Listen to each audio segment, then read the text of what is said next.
the Concordance assembly chamber on Xylos buzzed with anticipation. Representatives from countless worlds, their forms as varied as the stars they inhabited, filled the vast, circular hall. From insectoid diplomats with chitinous exoskeletons to ethereal beings shimmering with bioluminescence, they had all gathered for a singular purpose: to decide the fate of Earth. High above, the Council of Five held court. Each member, representing the most influential species in the Concordance, gazed down upon the assembled delegates with varying degrees of interest and disdain. Their voices, amplified by advanced sonic technology, echoed through the chamber. "The matter of Earth," intoned a towering reptilian figure, "has been a source of contention for far too long. Their refusal to adhere to galactic law, their propensity for conflict, and their disregard for established norms cannot be tolerated." A murmur of agreement rippled through the assembly. Earth, a relatively young and isolated world, had long been a thorn in the side of the Concordance. Their technological advancements were impressive, but their society was deemed chaotic and unpredictable. On Earth, news of the Concordance's summons had ignited a firestorm of debate. The planet's diverse nations, each with their own unique cultures and ideologies, struggled to find common ground. Some argued for submission, fearing the consequences of defiance. Others rallied behind their independence, unwilling to sacrifice their hard-won freedoms. Amidst the turmoil, one name resonated across the globe: Commander Kai Tanaka. A veteran of Earth's Space Force, Tanaka was renowned for his tactical brilliance and unwavering resolve. He was a symbol of hope for those who believed in humanity's potential to stand on its own 2 feet in the galactic arena. Tanaka, a man of few words but unwavering conviction, stood before a global audience, his image broadcast across every screen. "We have always been a species of explorers, of pioneers," he declared, his voice steady and resolute. "We have faced countless challenges, overcome impossible odds, and forged our own path among the stars. We will not surrender our freedom, our identity, to any external force." His words sparked a wave of defiance across the planet. Humanity, though divided, united behind a common cause: to protect their right to self-determination. Tanaka, the reluctant hero, was entrusted with the daunting task of leading humanity's delegation to Xylos. The fate of Earth, and perhaps the future of the Concordance itself, rested on his shoulders.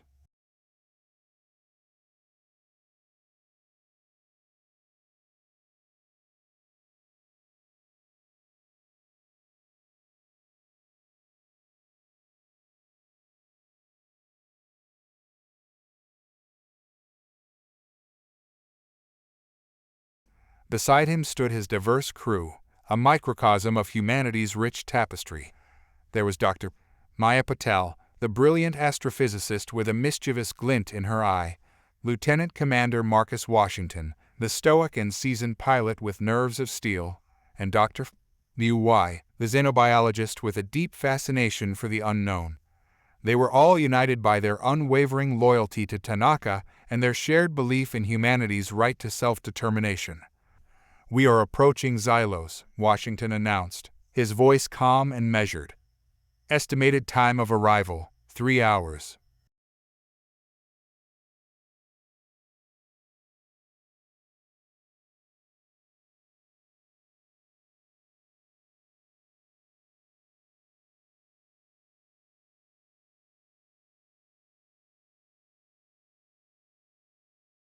As they entered Xylos' orbit, the Odyssey was greeted by a dazzling display of alien technology. Massive space stations, each a marvel of engineering, orbited the planet like a swarm of metallic insects. The planet itself, a vibrant world of lush forests and shimmering oceans, pulsed with an energy that seemed both alluring and unsettling. "Welcome, representatives of Earth," a disembodied voice echoed through the ship's communication system. "Please follow the designated flight path to the landing zone." Tanaka exchanged glances with his crew, a silent understanding passing between them. They were on alien soil now, subject to alien rules, but they would not be intimidated. They would not be swayed. They would represent humanity with dignity, courage, and unwavering resolve. The Odyssey descended through the planet's atmosphere, its sleek hull gleaming in the sunlight. As they approached the landing zone, a vast plaza carved out of the pristine landscape, Tanaka could see thousands of alien figures gathered to witness their arrival. A wave of anticipation, mixed with apprehension, washed over him. This was the moment of truth, the moment when humanity would make its stand. The Odyssey touched down with a gentle hiss, its landing gear extending to meet the polished surface of the plaza. The ramp lowered, revealing the expectant crowd of alien delegates. A hush fell over the assembly as Tanaka, clad in his Space Force uniform, emerged from the ship. His crew followed, their faces a mixture of awe and determination. A path had been cleared through the crowd, leading to a raised platform where the Council of Five awaited. Tanaka and his crew walked forward, their footsteps echoing in the sudden silence. The air crackled with a palpable tension, a silent clash of wills between the representatives of Earth and the rulers of the galaxy. As they reached the platform, the reptilian figure who had spoken earlier addressed them, his voice booming across the plaza. "Welcome, Commander Tanaka, and delegates of Earth. We trust your journey was uneventful." Tanaka met the creature's gaze with unyielding resolve. "Uneventful, considering the circumstances," he replied, his voice amplified by the translation device embedded in his uniform. "We are here at your behest, prepared to discuss the future of our world."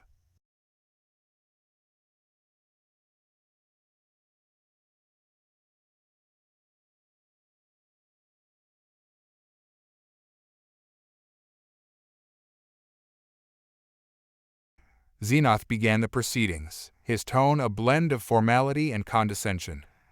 "Earth has been summoned here today because your continued defiance of galactic law has become untenable. Your reckless expansion, your disregard for established trade routes, and your refusal to adhere to our environmental regulations pose a threat to the stability of the Concordance." Tanaka listened patiently, his expression carefully neutral. He had anticipated this line of argument, and he was prepared to counter it. "High Counselor," he began, "I respectfully disagree with your assessment. Humanity has always been a species of explorers, of innovators. We seek to expand our knowledge and understanding of the universe, not to disrupt it."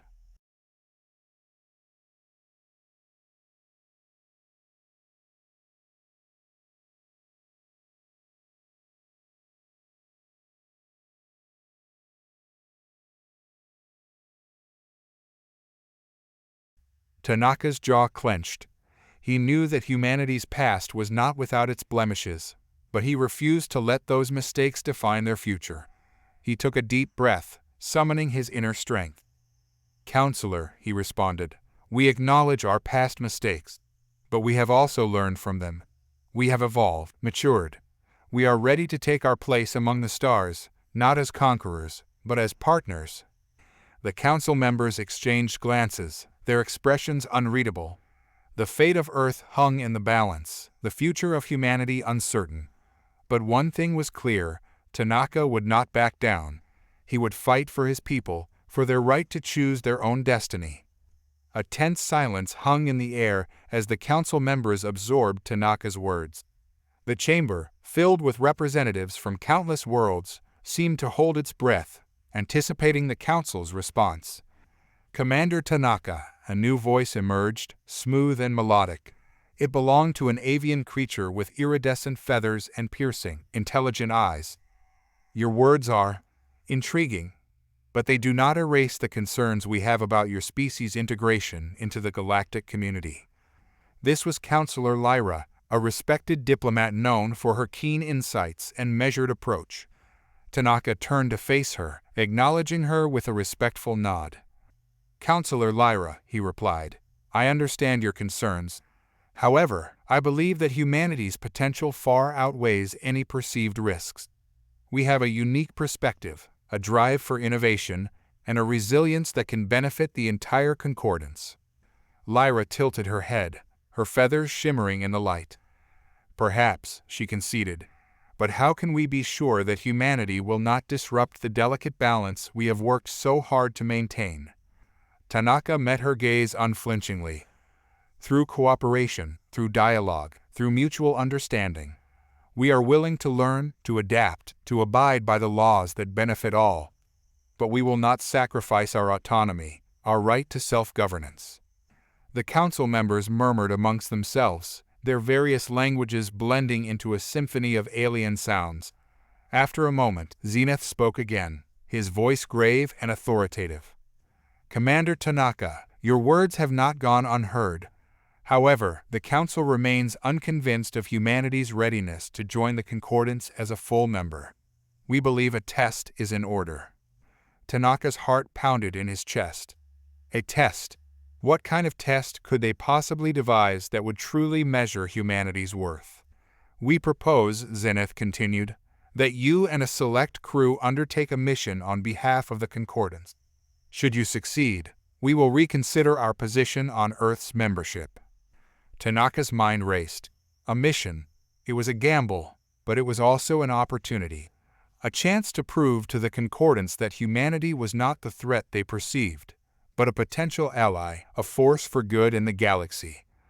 "We accept your challenge," Tanaka declared, his voice ringing with confidence. "Name the mission, and we will undertake it." A flicker of surprise crossed Zenith's face, but it was quickly replaced by a cold, calculating expression. "Very well," he said. "Your mission will be to navigate the Leviathan's maw and retrieve a vital artifact. The maw is a treacherous nebula, fraught with peril. Many have tried, but few have returned. Success would demonstrate not only your skill and courage, but also your commitment to the Concordance." Tanaka's crew exchanged glances, their eyes wide with apprehension. The Leviathan's maw was a legend among spacefarers, a place of nightmares and whispered tales of those who had vanished within its depths. But Tanaka saw not only danger, but opportunity. He would lead his crew into the maw, not just for Earth's sake, but for the chance to prove that humanity deserved its place among the stars. The Odyssey was abuzz with activity. Tanaka had assembled his crew in the briefing room, their faces etched with a mix of apprehension and determination. A holographic projection of the Leviathan's maw dominated the room, its swirling colors and distorted shapes a mesmerizing spectacle. "The maw," Tanaka began, his voice steady, "is a challenge unlike any we have ever faced. It is a labyrinth of gravitational anomalies, electromagnetic storms, and unknown entities. But it is also an opportunity to prove to the Concordance, and to ourselves, that humanity is worthy of its place among the stars." Maya Patel, the ever-curious astrophysicist, leaned forward, her eyes sparkling with excitement. "The data we've gathered on the maw is limited, but fascinating. It seems to be a nexus of spatial distortions, a place where the very fabric of reality bends and warps. The potential for scientific discovery is immense." Marcus Washington, the pragmatic pilot, interjected, "With all due respect, Doctor, our primary objective is to retrieve the artifact and return safely. Scientific discovery is a secondary concern." Tanaka nodded in agreement. Marcus is right. This is not a research mission. We are venturing into the unknown, and our survival depends on our ability to adapt and overcome whatever challenges the maw throws at us. Liu Wei, the xenobiologist, spoke up, her voice tinged with a hint of trepidation. "We must also be prepared for the possibility of encountering life forms within the maw. The Concordance's records indicate that some expeditions have reported sightings of unusual entities." A shiver ran down Tanaka's spine. The maw's reputation as a place of nightmares was well earned. He had heard tales of ships disappearing without a trace, of crews driven mad by the nebula's strange energies. But he refused to let fear consume them. "We are not alone in this endeavor," he reminded them. "The Concordance has provided us with a state-of-the-art vessel, equipped with the latest in shielding and navigation technology. We have each other, a team of the finest minds and bravest souls humanity has to offer. And we have our unyielding spirit, the same spirit that has propelled us from the savannas of Earth to the stars." His words resonated with the crew, their initial apprehension replaced by a renewed sense of purpose. They were not just explorers, not just scientists or pilots. They were representatives of humanity, carrying the hopes and dreams of their entire species on their shoulders. Tanaka looked at each of them in turn, his gaze unwavering. "We will face the Maw's dangers together," he declared. "We will endure, we will adapt, and we will triumph. For Earth, for humanity, for the future." With a shared nod, the crew rose to their feet, ready to face the unknown. The Odyssey hummed with anticipation as it prepared to embark on its most perilous journey yet. The Leviathan's maw awaited, its secrets shrouded in darkness, its challenges unknown. But humanity, ever resilient, ever resourceful, was ready to face it head-on. The Odyssey departed Xylos under the watchful eyes of the Concordance, its sleek silhouette a defiant speck against the backdrop of the alien cityscape. Within the ship's confines, the crew worked tirelessly, preparing for the daunting journey ahead. The Concordance has provided us with detailed sensor scans of the Maw's outer regions, Meyer explained, her fingers dancing across a holographic display. But the deeper we venture, the more unreliable the data becomes. We're essentially flying blind. Marcus, ever the pragmatist, nodded grimly. We'll have to rely on our own instruments and intuition. The Maw is a chaotic environment, prone to sudden shifts in gravitational fields and electromagnetic disturbances. We'll need to be constantly vigilant. Tanaka paced the bridge, his mind racing through countless scenarios and contingencies. He knew that the Leviathan's Maw was more than just a navigational challenge. It was a test of humanity's adaptability, its ability to improvise and overcome the unknown. "We cannot predict every obstacle we will face," he addressed his crew. "But we can prepare ourselves mentally and emotionally. This mission will push us to our limits, challenge our assumptions, and force us to rely on each other like never before. We must remain united, focused, and unwavering in our resolve." The crew responded with a chorus of affirmations, their voices echoing through the ship's sterile corridors. Liu, the xenobiologist, retreated to her lab, where she began to analyze samples of the Maw's unique radiation signatures. She hoped to glean insights into the nebula's composition and perhaps even discover new lifeforms that had adapted to its harsh environment. Meanwhile, Meyer and Marcus worked tirelessly to calibrate the ship's sensors and navigation systems, ensuring they were prepared for the unpredictable conditions they would encounter. They ran simulations, tested emergency protocols, and fine-tuned the ship's defenses, knowing that any lapse in preparation could be fatal. As the Odyssey approached the Maw's outer boundary, a sense of anticipation, mixed with a healthy dose of trepidation, filled the ship. The nebula loomed before them, a vast and swirling mass of colors, its depths concealing untold wonders and dangers.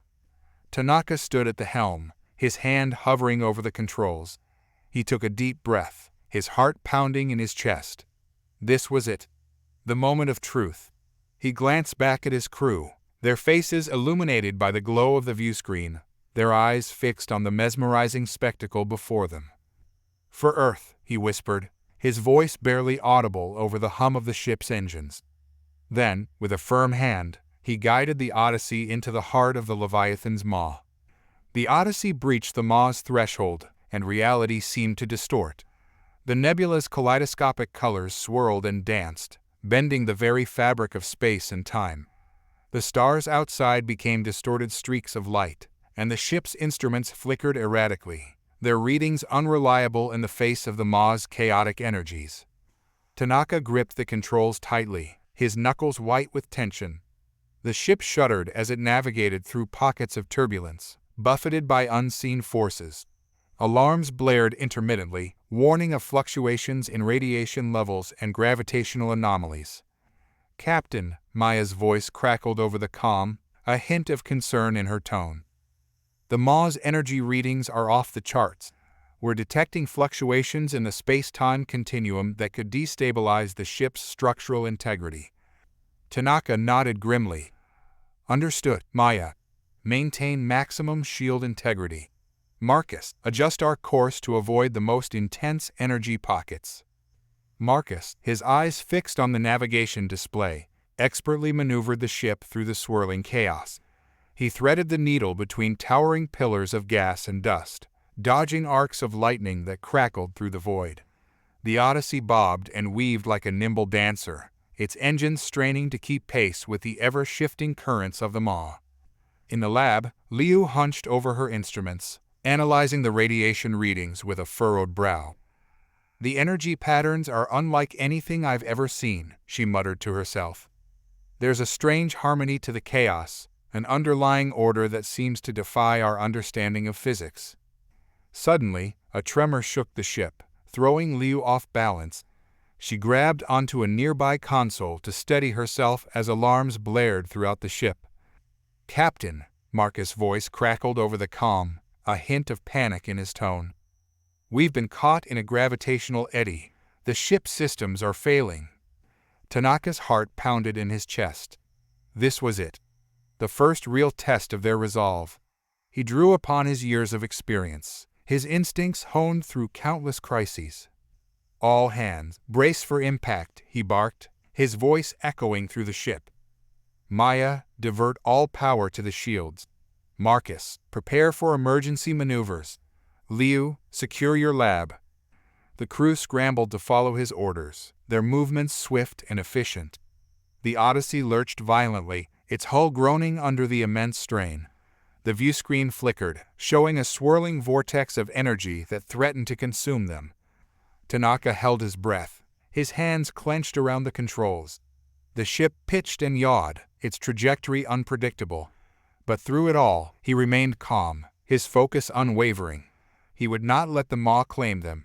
He would not let humanity fail. Time seemed to distort within the gravitational eddy. Seconds stretched into agonizing minutes as the ship was tossed and turned like a toy in a cosmic tempest. The crew, strapped into their seats, braced against the relentless forces, their faces pale and grim. "Shields at 40%, Maya shouted, her voice strained. "The hull is buckling." Tanaka fought to maintain control, his every instinct screaming at him to break free from the eddy's grasp. But he knew that a panicked maneuver could be disastrous. He needed to find a way to use the Maw's own chaotic energy against itself. "Marcus," he ordered, his voice barely audible over the din. "Prepare to disengage the stabilizers. We're going to ride this out." Marcus hesitated, his eyes wide with disbelief. "But, Captain, that's suicide. We'll be at the mercy of the eddy's currents." "Exactly," Tanaka replied, a steely glint in his eye. "We'll use those currents to slingshot us out of here. Trust me, Marcus." Marcus nodded reluctantly, his fingers flying across the control panel.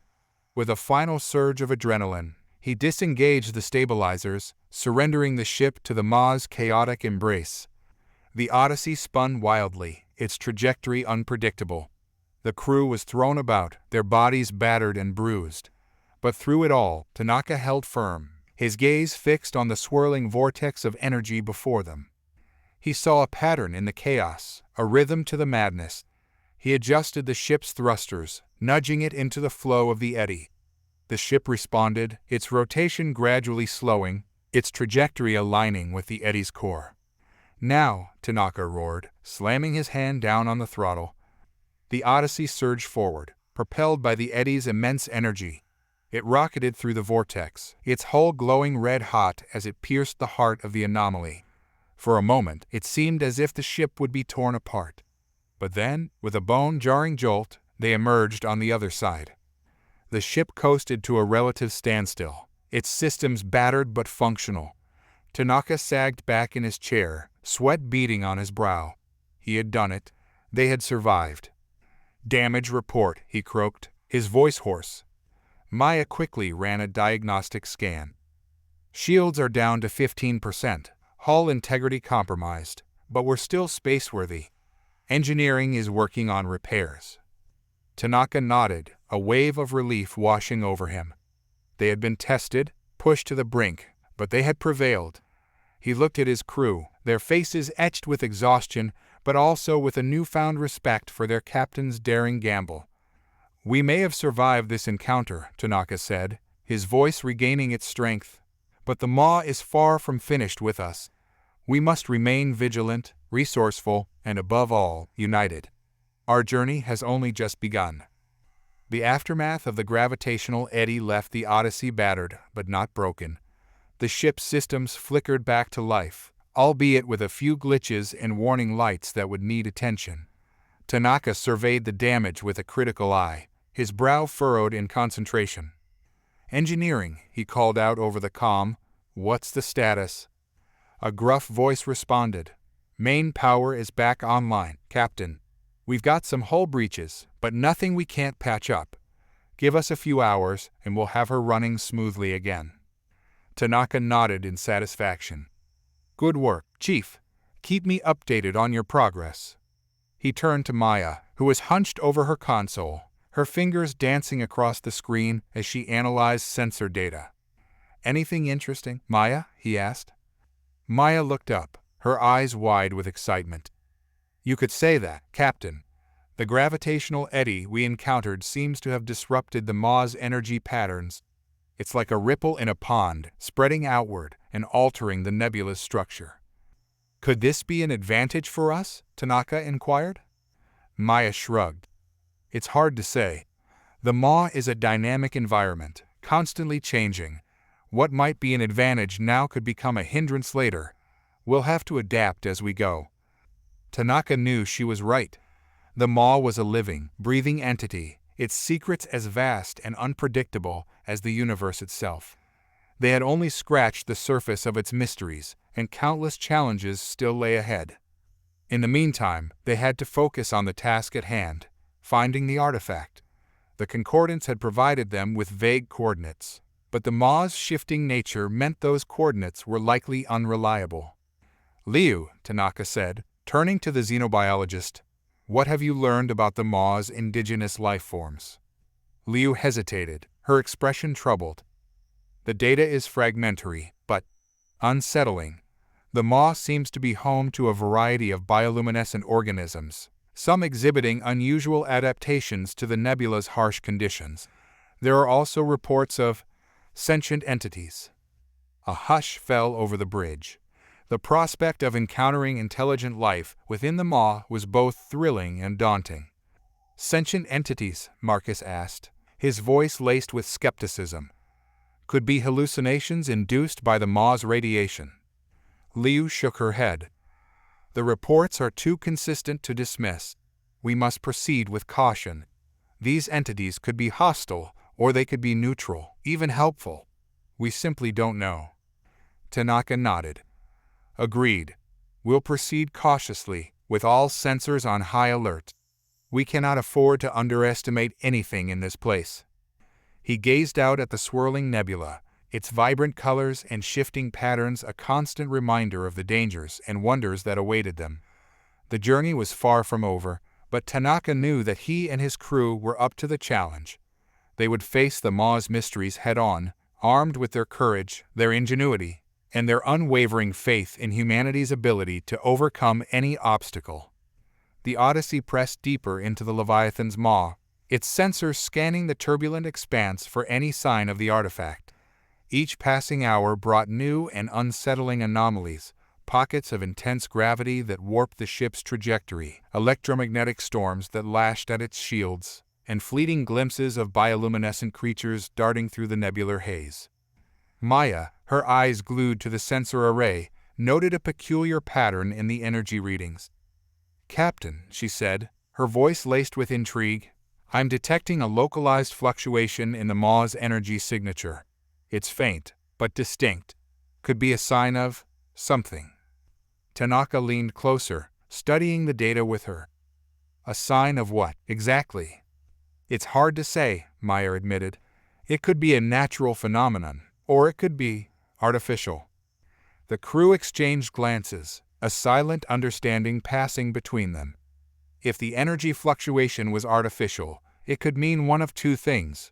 Either they had stumbled upon the Concordance's artifact, or they were not alone in the maw. Tanaka made a decision. "Marcus, set a course for the anomaly. We need to investigate."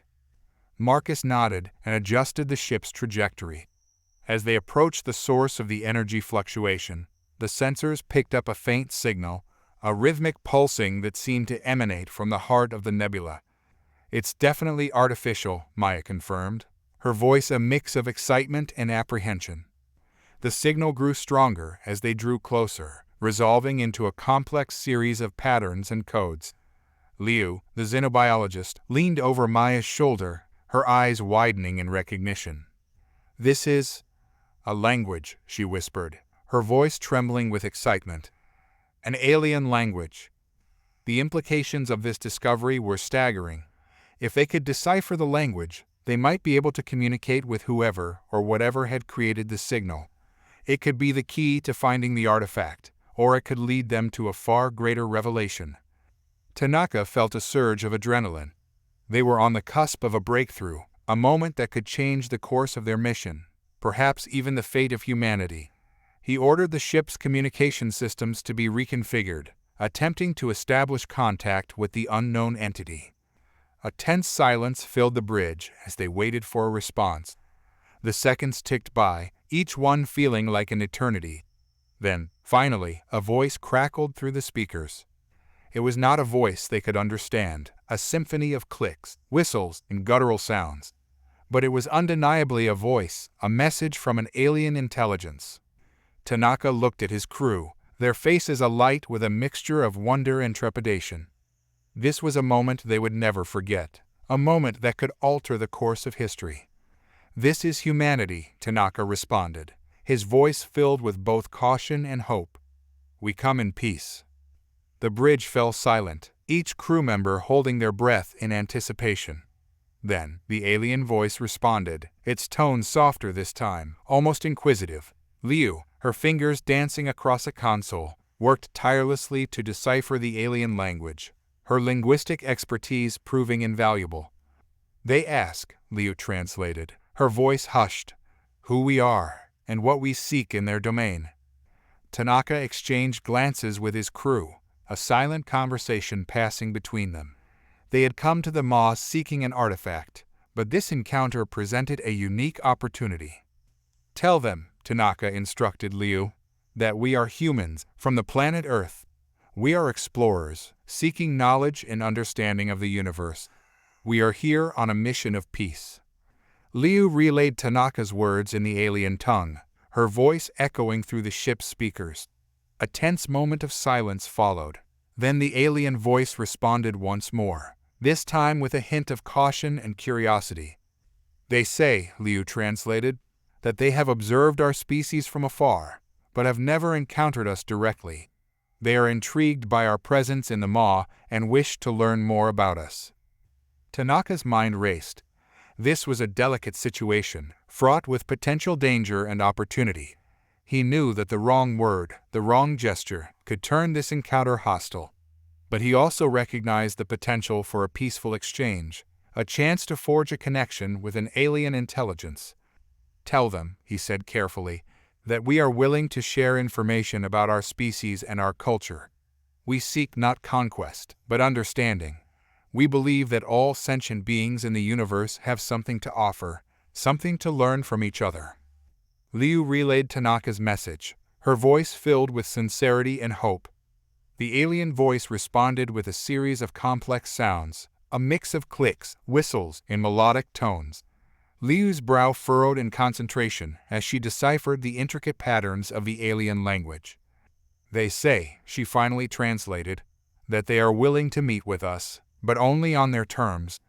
They will send a guide to lead us to a safe location for communication."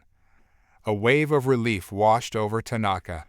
They had established contact, a tenuous bridge between two vastly different civilizations. The unknown entity, it seemed, was not hostile, but curious, open to the possibility of dialogue. "Tell them," Tanaka replied, "that we accept their offer.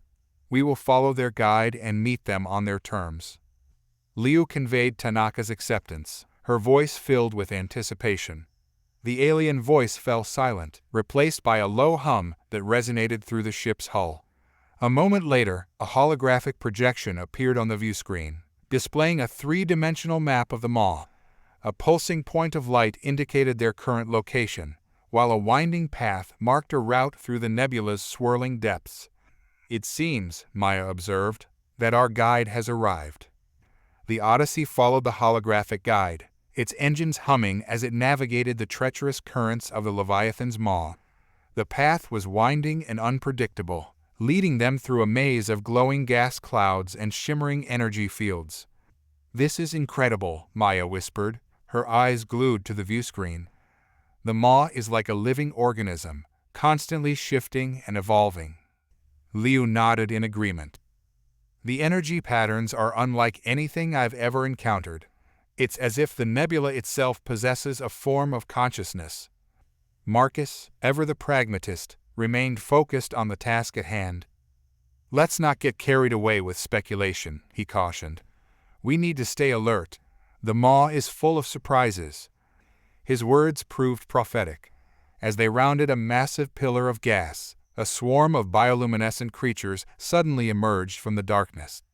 They resembled jellyfish, their translucent bodies pulsating with an eerie light. "Unidentified life forms approaching," Liu exclaimed. "They're emitting a strange energy signature." Tanaka's heart raced. Were these the sentient entities the Concordance had warned them about? He ordered the ship to slow down, keeping a safe distance from the swarm. "Try to communicate with them," he instructed Liu. "Let them know we mean no harm." Liu activated the ship's external speakers, transmitting a series of calming tones and peaceful images. The swarm hesitated, their movements slowing as they seemed to assess the situation. Then, to everyone's surprise, they began to change formation, their bodies swirling and merging into a single, cohesive entity. A holographic image flickered to life in front of the Odyssey, a shimmering figure resembling a humanoid silhouette composed entirely of light. The figure raised its hand in a gesture that could be interpreted as a greeting. "Welcome, travelers," a voice echoed through the ship's communication system. It was the same alien voice they had heard before, but now it was clearer, more refined. Liu translated, her voice trembling with excitement. "They say they are the guardians of the maw, and they welcome us to their domain." Tanaka exchanged glances with his crew, a mixture of awe and apprehension etched on their faces. They had made contact with sentient entities of the maw, a species that existed beyond the Concordance's control, a species that could hold the key to their success. "Thank you for your welcome," Tanaka responded, his voice projecting through the ship's speakers. "We are honored to be in your presence." The Guardian's figure shimmered, its form shifting and changing as if reacting to Tanaka's words. Then, it gestured towards a nearby asteroid field, a path illuminated by its bioluminescent glow. "They offer to guide us through the maw," Liu translated, her eyes wide with wonder. "They say that we are on the right path, but the dangers ahead are great. They offer their assistance, but only if we agree to respect their domain and follow their guidance." Tanaka hesitated for a moment, weighing the risks and rewards. Trusting an unknown alien species was a gamble, but it could also be their salvation. He looked at his crew, their faces a mixture of hope and fear. "We accept your offer," Tanaka finally declared. "We will follow your guidance and respect your domain." The Guardian's figure nodded, its form dissolving back into the swarm of jellyfish-like creatures. The bioluminescent path beckoned, leading them deeper into the heart of the Leviathan's maw. The Odyssey followed the Guardian's bioluminescent path, a shimmering trail that wove through the treacherous depths of the Leviathan's maw. The journey was a sensory overload, a symphony of colors and energy unlike anything the crew had ever experienced. Giant nebula tendrils reached out like grasping hands, their ethereal glow illuminating the ship's hull. Strange, otherworldly sounds echoed through the void, a chorus of whispers and howls that sent chills down their spines. And yet, amidst the chaos, there was a sense of order, a hidden harmony that guided their path. "It's as if the maw is alive," Liu murmured, her eyes wide with wonder. "A sentient entity, guiding us through its intricate network of pathways." Maya nodded in agreement. "The Guardian's bioluminescence seems to be interacting with the nebula's energy fields, creating a safe passage for us. It's a symbiotic relationship, a dance between two vastly different life forms." Marcus, ever the skeptic, remained cautious. "Don't get too comfortable," he warned. "The maw is unpredictable. The Guardians may be friendly now, But that could change at any moment. Tanaka shared his caution, but he also felt a growing sense of trust in their enigmatic guides. The Guardians had proven their knowledge of the Maw and their willingness to help. He could not deny the sense of awe and wonder that filled him as they journeyed deeper into the nebula's heart. The path led them through a series of breathtaking vistas, a vast cavern filled with shimmering crystals that refracted the nebula's light into a dazzling array of colors, a turbulent vortex of energy that pulsed with a rhythmic heartbeat, and a field of floating islands, each one a miniature ecosystem teeming with bizarre lifeforms. As they traveled, the Guardians communicated with them through a series of holographic projections and telepathic impressions. They shared snippets of their history, their culture, their understanding of the Maw's mysteries.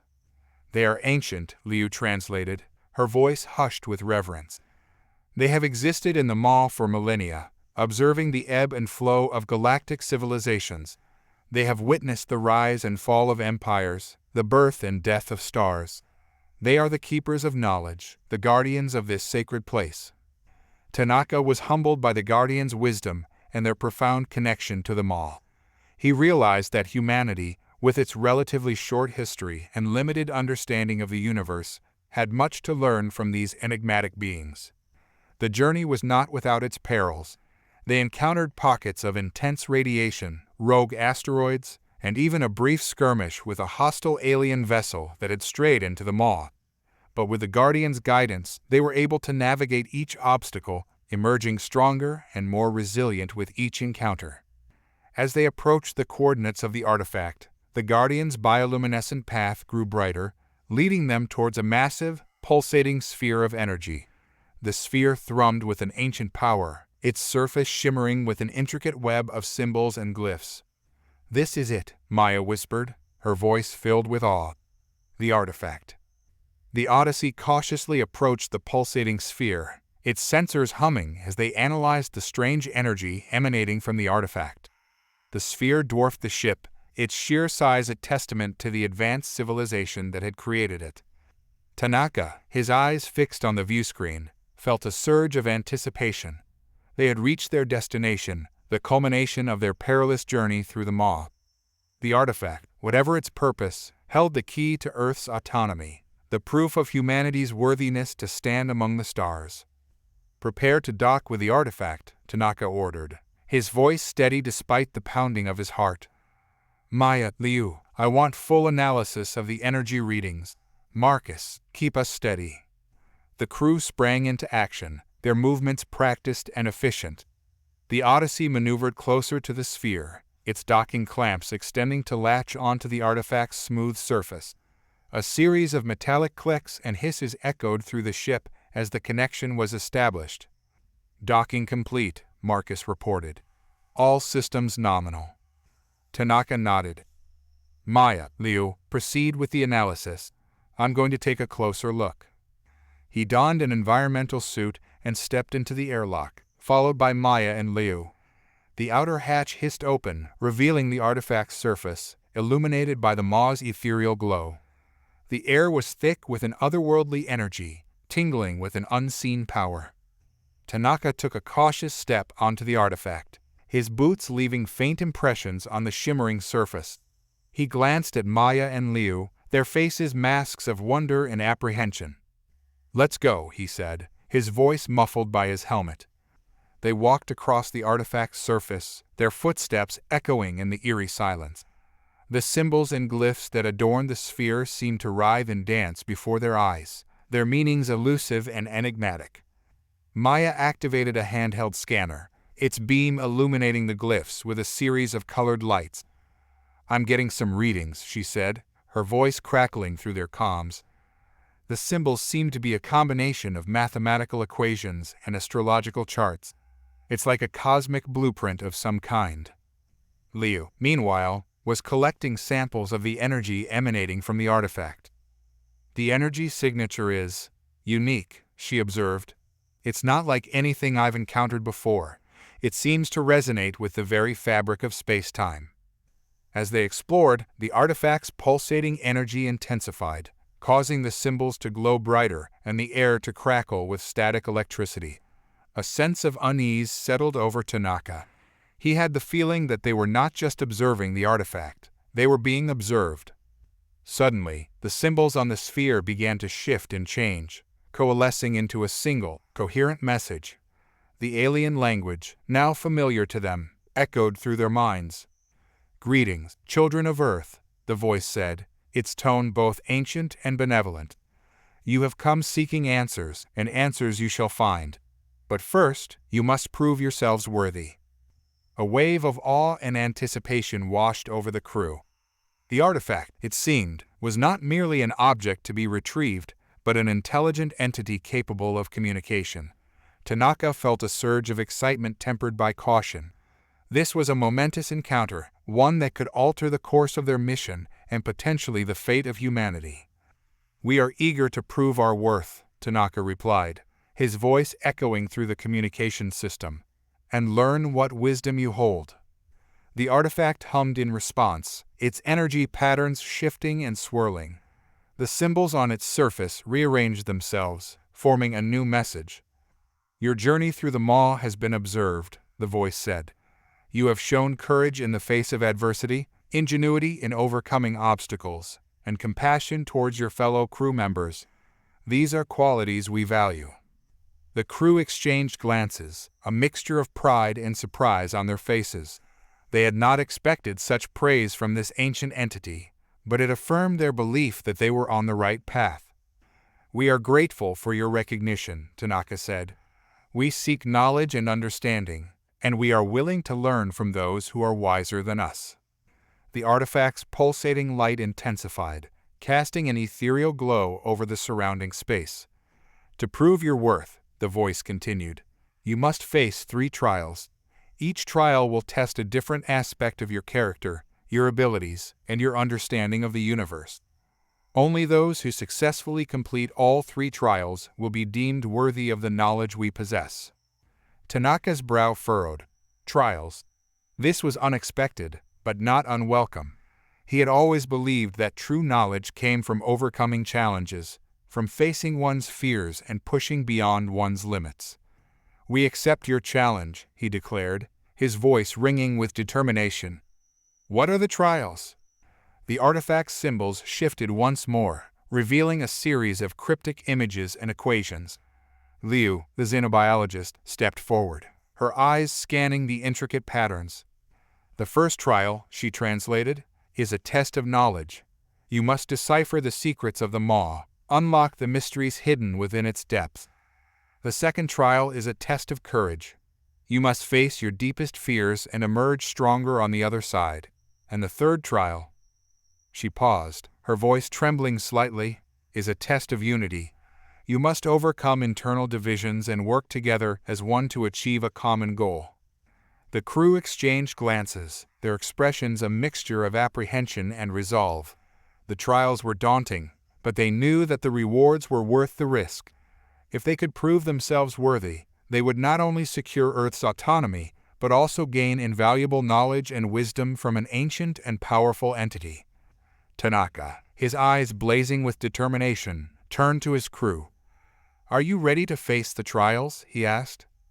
With a resounding chorus of yes, they affirmed their commitment to the challenge. The first trial awaited, a test of knowledge that would push their intellect and understanding to the limit. The Odyssey detached from the artifact and followed the newly revealed path, the Guardian's bioluminescence illuminating the way like ethereal fireflies in the cosmic night. The crew worked feverishly, analyzing the cryptic images and equations presented by the artifact. Maya, with her deep understanding of astrophysics and mathematics, took the lead. She spent hours poring over the data, her brow furrowed in concentration as she tried to decipher the alien symbology. Marcus and Liu assisted, offering their own expertise and insights, but the complexity of the information was daunting. "It's like a cosmic puzzle," Maya mused, her voice filled with both frustration and fascination. "These equations describe phenomena we've never encountered before, forces that operate on a scale beyond our comprehension." Liu, who had been studying the Guardian's communication patterns, chimed in. "I believe the key lies in understanding their perspective. They perceived the Maw not as a chaotic nebula, but as a living entity, a complex ecosystem with its own rules and rhythms. Tanaka, observing his crew's efforts, was impressed by their dedication and resourcefulness. He knew that the first trial was not just a test of knowledge, but also a test of teamwork and collaboration. They would need to pool their collective wisdom and ingenuity to unravel the Maw's secrets. As the Odyssey journeyed deeper into the nebula, the Guardians continued to guide them, their bioluminescent trail leading them through ever-changing landscapes of gas and energy. They encountered strange and wondrous sights, a nebulaic nursery where stars were born, a swirling vortex that seemed to lead to another dimension, and a field of pulsating energy crystals that hummed with an unknown frequency.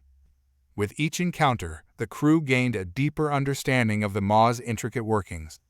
Maya discovered that the nebula's energy patterns followed a complex mathematical sequence, a kind of cosmic symphony that resonated with the very fabric of space-time.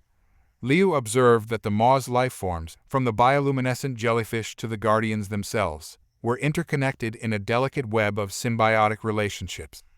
Marcus, meanwhile, learned to anticipate the Maw's unpredictable currents and navigate its treacherous terrain with increasing skill. The pieces of the puzzle were slowly falling into place, but the full picture remained elusive.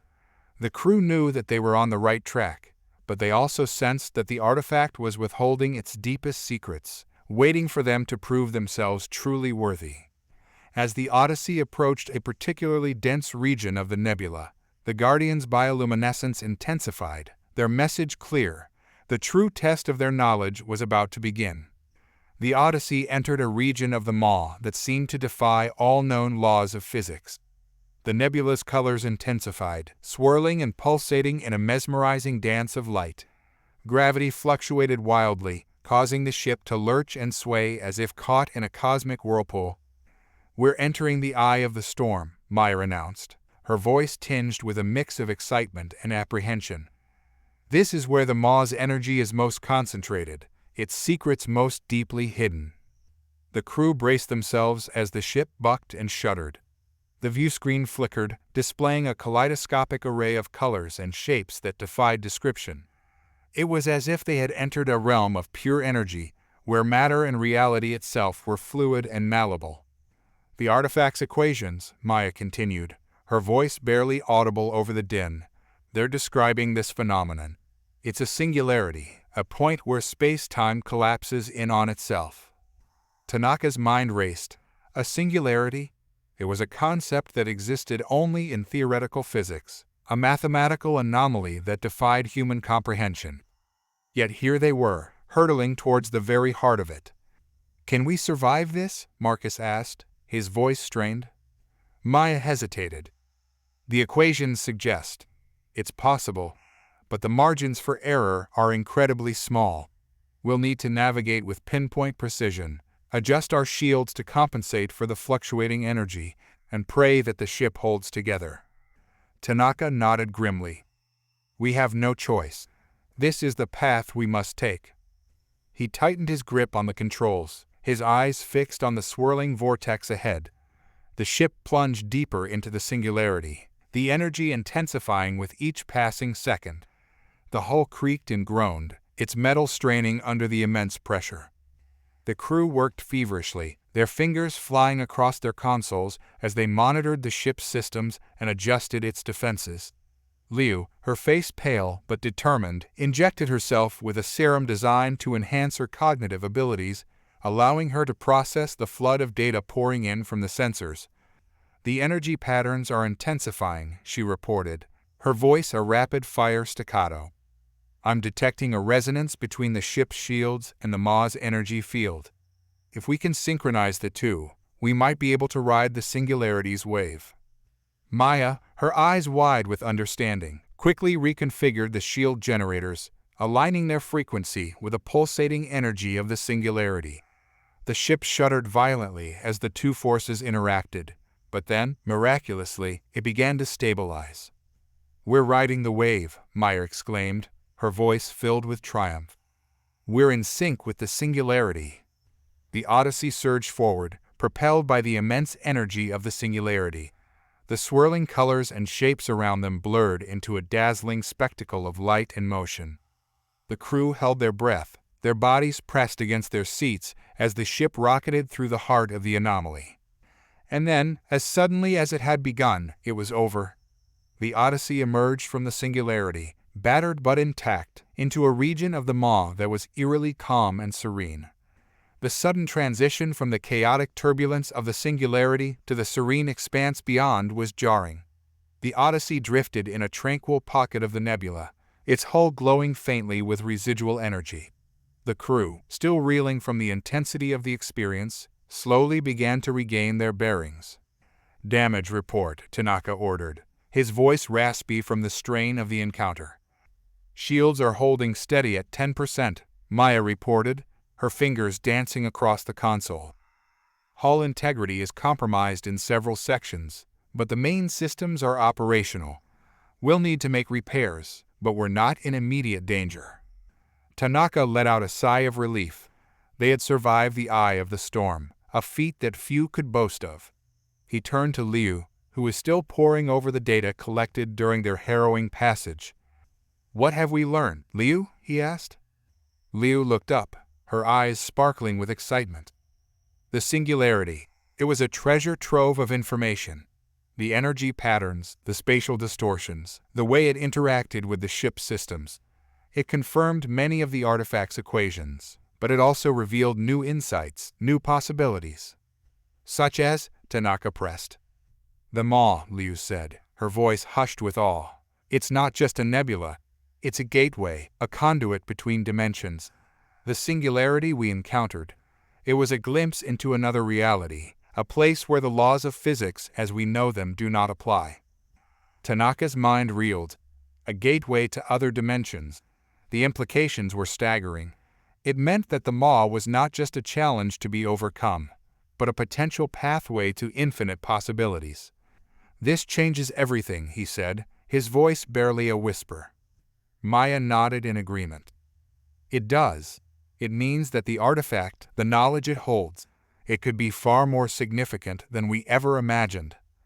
Marcus, ever the pragmatist, remained cautious. "Let's not get ahead of ourselves," he cautioned. "We still have 2 more trials to face. The artifact said we must confront our fears and overcome internal divisions. We can't let this discovery distract us from our mission." Tanaka knew he was right. They had come too far, sacrificed too much, to falter now. They had to stay focused, disciplined, and united if they were to succeed. "Marcus is right," he said, his voice regaining its authority. "We'll analyze this new data, but we won't let it derail us. We have a destiny to fulfill, a promise to keep. We will not rest until Earth's autonomy is secured."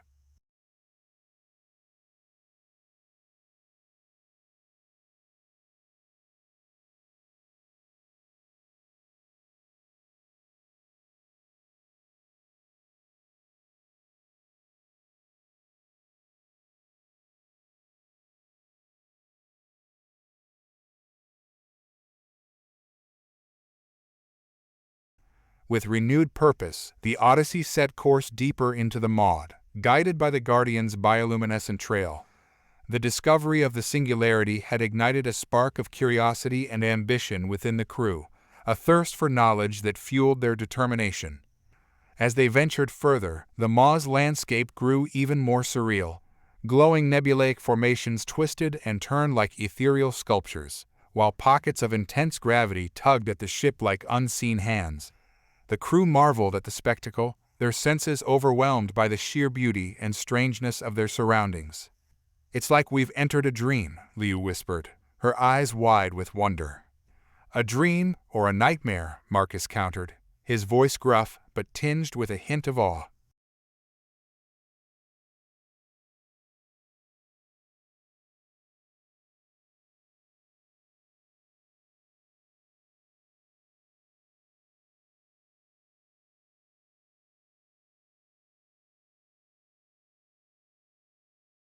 The ship's sensors detected a new energy signature, a pulsating beacon that seemed to call out to them. Maya, her fingers flying across the console, quickly identified the source. "It's another artifact," she announced, excitement evident in her voice. "Smaller than the first one, but similar in design. It's located within a cluster of crystalline structures ahead."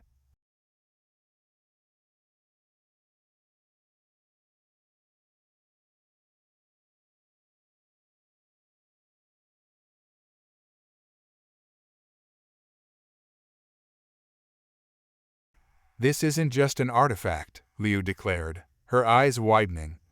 "It's a communication device, broadcasting a message across the Maw." The crew gathered around the console, their faces illuminated by the glow of the screen. They listened intently as Liu translated the message, her voice trembling with a mix of anticipation and fear. "The message," she began, her voice hushed, "is a warning. It speaks of a great danger that lurks within the Maw, a darkness that threatens to consume all who enter." Tanaka's brow furrowed. A warning. What kind of danger could be so great that it warranted a message broadcast across the vast expanse of the nebula? "What else does it say?" he asked. Liu hesitated, her gaze fixed on the screen. "It speaks of a prophecy," she continued, her voice barely a whisper. "A prophecy that foretells the arrival of those who will either save the Maw or doom it to destruction." The crew exchanged glances, their expressions a mixture of confusion and trepidation. They had come to the Maw seeking a way to secure Earth's autonomy, not to fulfill an ancient prophecy. But the message had stirred something deep within them, a sense of purpose that transcended their mission. Tanaka, his heart pounding in his chest, knew that they were at a crossroads. They could ignore the warning, continue their search for the artifact, and hope to escape the Maw before the prophesied danger manifested. Or they could embrace their role as potential saviors, face the darkness head-on, and risk everything for a chance to protect this strange and wondrous place. A heavy silence descended upon the bridge. The weight of the prophecy, the unknown danger lurking within the Maw, hung heavy in the air. Tanaka broke the silence, his voice resolute. "We cannot ignore this warning," he said. "The Maw has shown us its power, its beauty, and now it reveals its vulnerability. We are here for a reason, and I believe that reason goes beyond simply retrieving an artifact." Maya nodded in agreement. "The Guardians have guided us this far. Perhaps they led us to this message for a reason." Marcus, ever the voice of caution, spoke up. "We don't know what we're up against. This darkness could be anything. Are we willing to risk everything, our mission, our lives, for a prophecy we barely understand?" "We didn't come this far to back down from a challenge," Liu countered, her voice filled with a quiet determination. "We have faced the Maw's dangers, survived its trials. We are not cowards." Tanaka looked at each of his crew members, their faces etched with a mixture of fear and resolve. He knew they were all grappling with the same question: what was their duty? To fulfill the mission assigned to them by the Concordance, or to answer a higher calling? "We are humans," Tanaka declared, his voice ringing with conviction. "We are explorers, scientists, warriors. But above all, we are protectors. We protect our own, we protect our planet, and we protect those who cannot protect themselves. The Maw, it seems, needs our protection." His words resonated with the crew, igniting a spark of hope in their hearts. They had faced the unknown before, and they would face it again. They would not shy away from the darkness, but embrace it, seeking to understand its nature and, if possible, to vanquish it. "We will continue our journey," Tanaka declared, "but our mission has changed. We are no longer simply seeking an artifact. We are seeking to understand the Maw, to protect it, to fulfill the prophecy, whatever that may entail." With renewed purpose, they set course towards the crystalline cluster. The Guardians' bioluminescence guided them, their ethereal light casting long shadows that danced and shimmered in the nebular haze. As they drew closer, the energy patterns intensified, revealing a complex structure of interconnected crystals, each one pulsing with a rhythmic energy. The Odyssey carefully navigated through the crystalline maze, its sensors scanning for any sign of danger.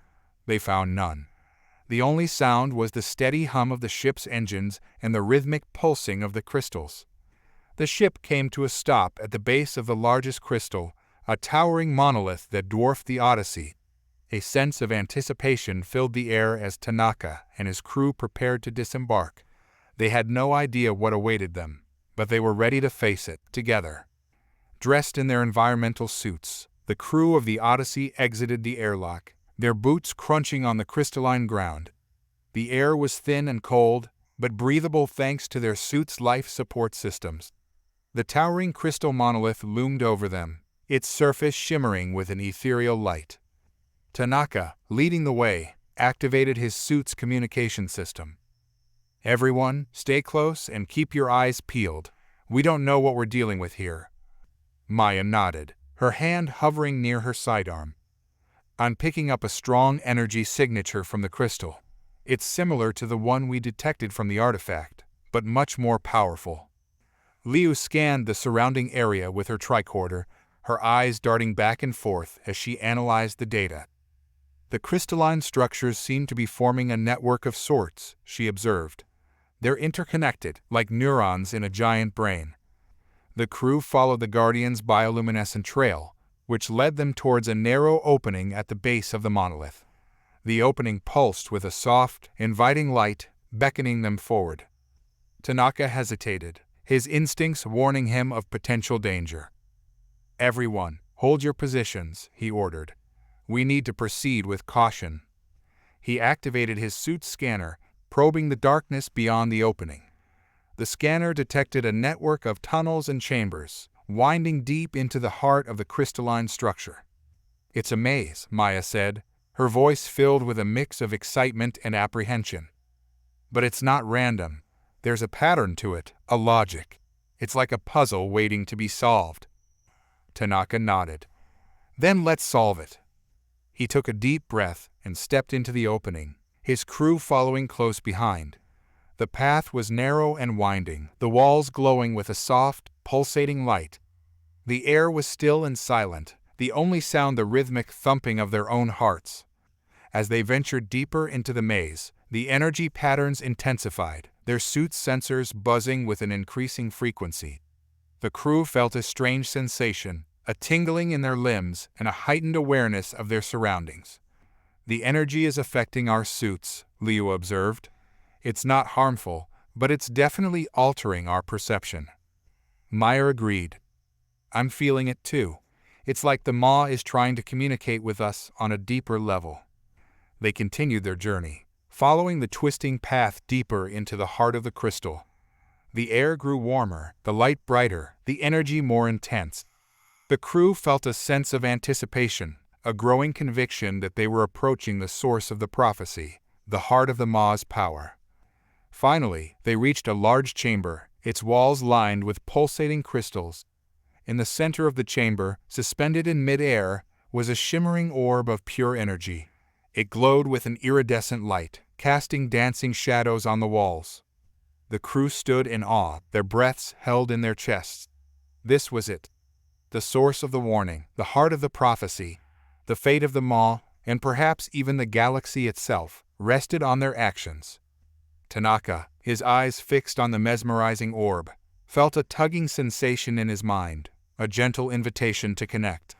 He reached out tentatively, his thoughts merging with the energy field surrounding the orb. Images and sensations flooded his consciousness: the birth of stars, the death of galaxies, the rise and fall of countless civilizations. He saw the Maw in its infancy, a swirling chaos of gas and dust coalescing into a nebula of breathtaking beauty. He witnessed the emergence of the Guardians, their bioluminescent forms dancing amidst the cosmic ballet.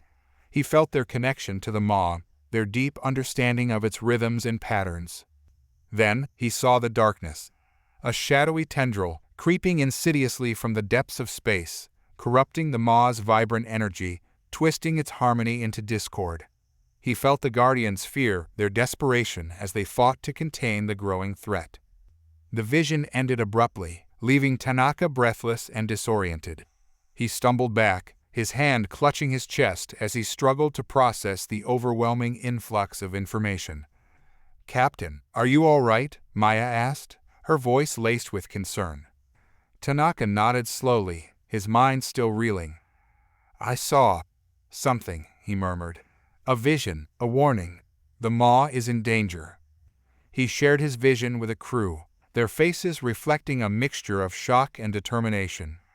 They understood now the true nature of the prophecy, the darkness that threatened to consume the Maw. "We have to do something," Liu declared, her voice filled with urgency. "We can't let the Maw be destroyed." Marcus, ever the pragmatist, voiced his doubts. "We're scientists and explorers, not warriors. How can we possibly hope to defeat this darkness?" Tanaka, his resolve solidifying, looked at each of his crew members in turn. "We may not be warriors," he said, "but we are humans. We are adaptable, resourceful, and above all, we are not afraid to fight for what we believe in. The Maw has given us knowledge, guidance, and protection. Now, it's our turn to return the favor." A sense of purpose washed over the crew. They were no longer just fulfilling a mission for the Concordance. They were embracing their destiny as protectors of the Maw. They were the ones the prophecy had foretold, the ones who would either save the Maw or doom it to destruction.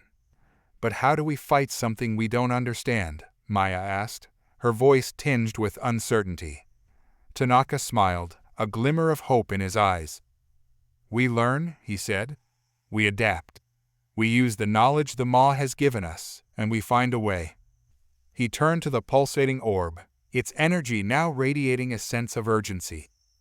"We are ready," he declared, his voice echoing through the chamber. "Tell us what we must do." The orb pulsed with renewed intensity, its energy resonating throughout the chamber. The symbols on its surface swirled and danced, coalescing into a series of images that flickered across the air like holographic projections. The crew watched in rapt attention as the first image materialized. It depicted a swirling vortex of darkness, tendrils of shadow reaching out to corrupt the surrounding nebulaic formations. The image was accompanied by a feeling of dread, a palpable sense of encroaching doom. "This is the darkness," Liu whispered, her voice trembling slightly. "The threat the Guardians warned us about."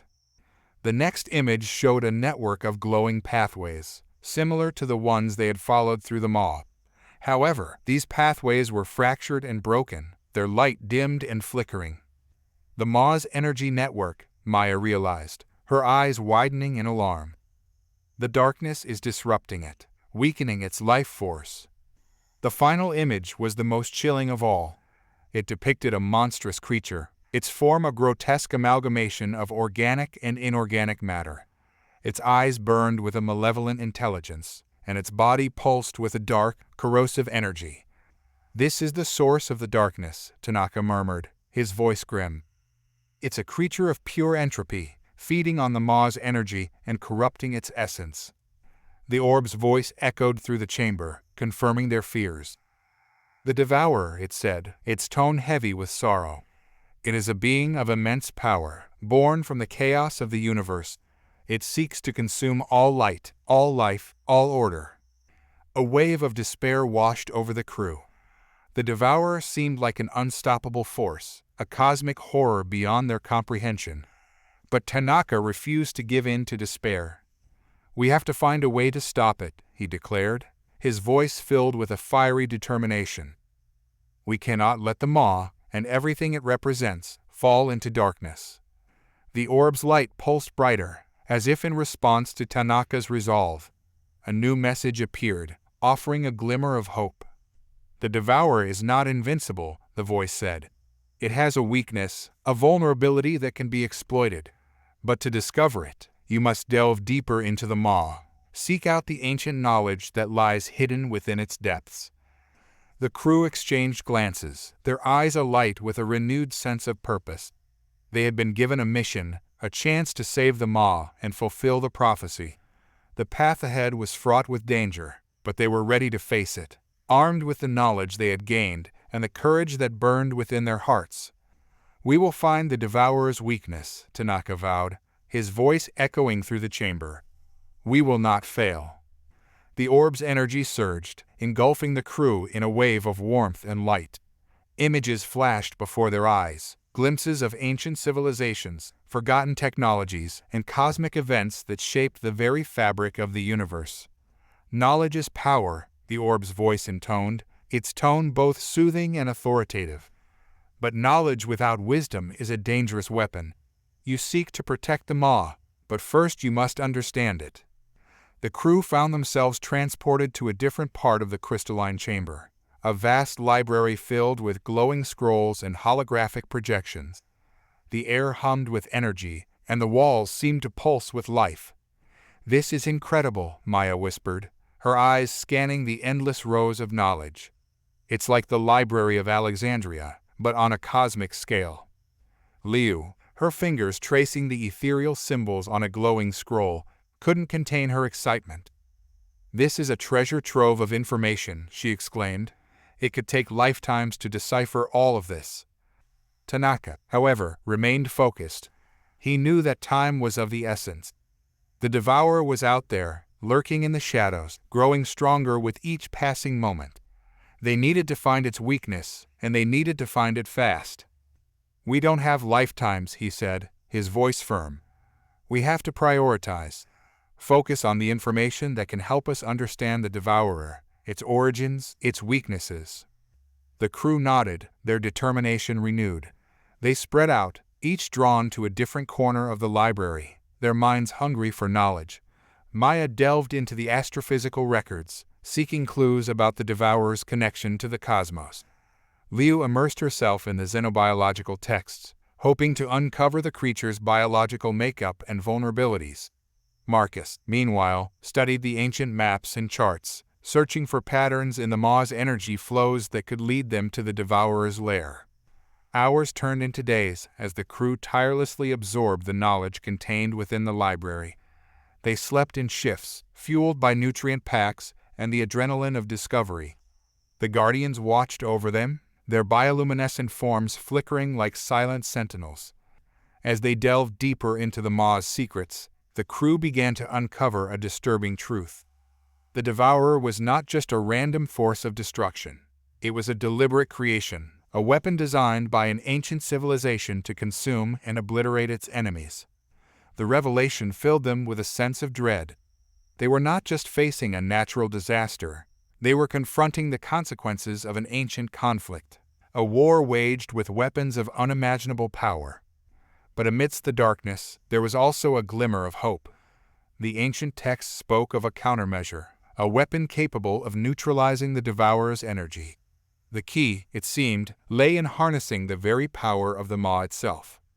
The crew, their spirits lifted by this newfound knowledge, returned to the Odyssey, their minds ablaze with possibilities. They had been given a chance, a slim chance, to save the Maw and fulfill the prophecy. But the road ahead was fraught with peril, and the Devourer's darkness loomed ever closer. Back on the Odyssey, the crew gathered in the briefing room, their faces illuminated by the holographic projections of the Devourer and the damaged energy pathways. The weight of their newfound knowledge hung heavy in the air. "So, what's the plan?" Marcus asked, his voice laced with a hint of desperation. "How do we fight a cosmic horror that feeds on energy and destroys everything it touches?" Maya tapped a control panel, bringing up a series of diagrams and equations. "The ancient texts speak of a weapon," she explained, "a device that can harness the Maw's energy and redirect it against the Devourer." Liu nodded. "It's called the Nexus Resonator. It was designed to stabilize the Maw's energy flows, but it can also be used as a weapon, a focused beam of pure energy that can disrupt the Devourer's essence." "But how do we build it?" Marcus asked, skepticism evident in his tone. "We don't have the resources, the technology, or the time." Tanaka stepped forward, his eyes blazing with determination. "We improvise," he declared. "We adapt. We use the knowledge we've gained, the resources we have on hand, and we create a weapon that can save the Maw." The crew looked at their captain with a mixture of awe and admiration. Tanaka's unwavering resolve, his ability to inspire hope even in the face of overwhelming odds, was their greatest asset. "We can use the ship's energy core as a base," Maya suggested. "It's already capable of generating immense amounts of power. We just need to modify it to focus that energy into a coherent beam. And we can use the crystals we collected from the monolith to amplify the signal," Liu added. They resonate with the Maw's energy, so they should be able to channel it effectively. Marcus, his skepticism fading, began to see the possibilities. We'll need to reconfigure the ship's systems, reroute power, and recalibrate the sensors. It won't be easy, but it's doable. The crew, energized by their newfound purpose, set to work. They dismantled sections of the ship, repurposing components and jury-rigging new systems. They worked tirelessly, their minds racing to solve complex engineering problems and overcome unforeseen obstacles. The Guardians, sensing their determination, lent their assistance. They shared their knowledge of the Maw's energy flows, helping the crew to fine-tune the Nexus Resonator's design. They even provided rare materials and components salvaged from ancient wrecks within the nebula. Days turned into nights as the crew worked around the clock. The Odyssey transformed into a makeshift weapons factory, its corridors echoing with the sounds of clanging metal and whirring machinery. Despite the exhaustion and the mounting pressure, a sense of camaraderie and shared purpose filled the ship. Finally, after what seemed like an eternity, the Nexus Resonator was complete. It was a crude device, cobbled together from spare parts and alien technology, but it pulsed with an energy that hummed with potential. Tanaka, his eyes fixed on the glowing orb, knew that the time had come. They were ready to face the Devourer, to fulfill their destiny as protectors of the Maw. With the Nexus Resonator primed and ready, Tanaka gathered his crew on the bridge. The air crackled with nervous anticipation. The fate of the Maw, and possibly their own lives, hung in the balance. "We have a plan," Tanaka announced, his voice steady and resolute. "But it's a risky one. We're going to lure the Devourer into a trap, using ourselves as bait." A collective gasp filled the room. Maya's eyes widened in alarm, while Marcus clenched his jaw, his knuckles turning white as he gripped the arms of his chair. Liu, ever the scientist, nodded thoughtfully, her mind already calculating the odds. "It's our best shot," Tanaka continued. "The Devourer is drawn to energy, and the Nexus Resonator emits a powerful signal. We'll use it to attract the creature, then, when it's in range, we'll unleash the full force of our weapon." "What if it doesn't work?" Maya asked, her voice trembling slightly. "Then we'll fight," Tanaka replied, his eyes blazing with determination. "We'll fight with every ounce of our strength, every bit of our ingenuity. We will not go down without a fight." The crew exchanged glances, a silent understanding passing between them. They knew the risks, the potential for catastrophic failure, but they also knew that they couldn't stand idly by while the Maw was consumed by darkness. Marcus spoke up, his voice gruff but unwavering. "All right, Captain. Let's do this." Meyer and Liu nodded in agreement, their faces pale but resolute. Tanaka smiled grimly, his heart swelling with pride for his crew. They were a team, a family, bound together by a shared purpose and unwavering loyalty. With a final check of the ship's systems, Tanaka gave the order to activate the Nexus Resonator. The device hummed to life, its energy pulsating through the Odyssey, bathing the bridge in an eerie glow. The signal, a beacon of concentrated energy, reached out into the Maw, a silent invitation to the Devourer. The crew waited, their senses on high alert, their hearts pounding in their chests. Minutes felt like hours as they scanned the vast expanse of the nebula. Then, a flicker of movement caught their attention. A shadow, darker than the surrounding darkness, emerged from the swirling clouds of gas and dust. The Devourer. It was even more monstrous than the images had suggested, a gargantuan creature of pure malevolence. Its body, a twisted mass of tentacles and barbed appendages, pulsed with a dark, corrosive energy. Its eyes, burning with a cold, calculating intelligence, fixed on the Odyssey, drawn to the irresistible lure of the Nexus Resonator. The creature closed in, its movements swift and predatory. The crew held their breath, their fingers poised over their controls. Tanaka, his eyes locked on the approaching Devourer, felt a surge of adrenaline. This was it. The moment of truth. He took a deep breath, his voice steady and clear. Fire. The Odyssey unleashed the full power of the Nexus Resonator. A blinding beam of energy erupted from the Odyssey, lancing through the void like a celestial spear. It struck the Devourer with the force of a supernova, its pure, concentrated power tearing at the creature's dark essence. The Devourer roared in agony, its monstrous form writhing and twisting in the grip of the energy beam. Its tentacles lashed out, grasping at the Odyssey, but the ship's shields held firm, deflecting the creature's desperate attacks. On the bridge, the crew watched the spectacle with bated breath. The ship shuddered under the strain, its systems pushed to their limits. But the Nexus Resonator held steady, its beam unwavering. Maya, her eyes glued to the energy readings, monitored the feedback loop between the ship and the Devourer. "It's working," she exclaimed. "The Devourer's energy is destabilizing. Its power is waning." Tanaka nodded, his heart pounding with a mixture of hope and dread. They were succeeding, but the battle was far from over. The Devourer was a formidable foe, and it would not go down easily. The creature, weakened but not defeated, unleashed a torrent of dark energy, a wave of pure chaos that washed over the Odyssey. The ship's shields flickered, their integrity compromised. Warning lights flashed across the console, and the air filled with the acrid smell of burning circuitry. "Shields are failing," Maya shouted, her voice barely audible over the din. "We need to disengage." Tanaka hesitated, his eyes darting between the viewscreen and the console. He knew that disengaging the Nexus Resonator would break the feedback loop and give the Devourer a chance to recover. But if they didn't, the ship would be destroyed. "Hold your positions," he ordered, his voice a steel-edged command. "We're going to finish this."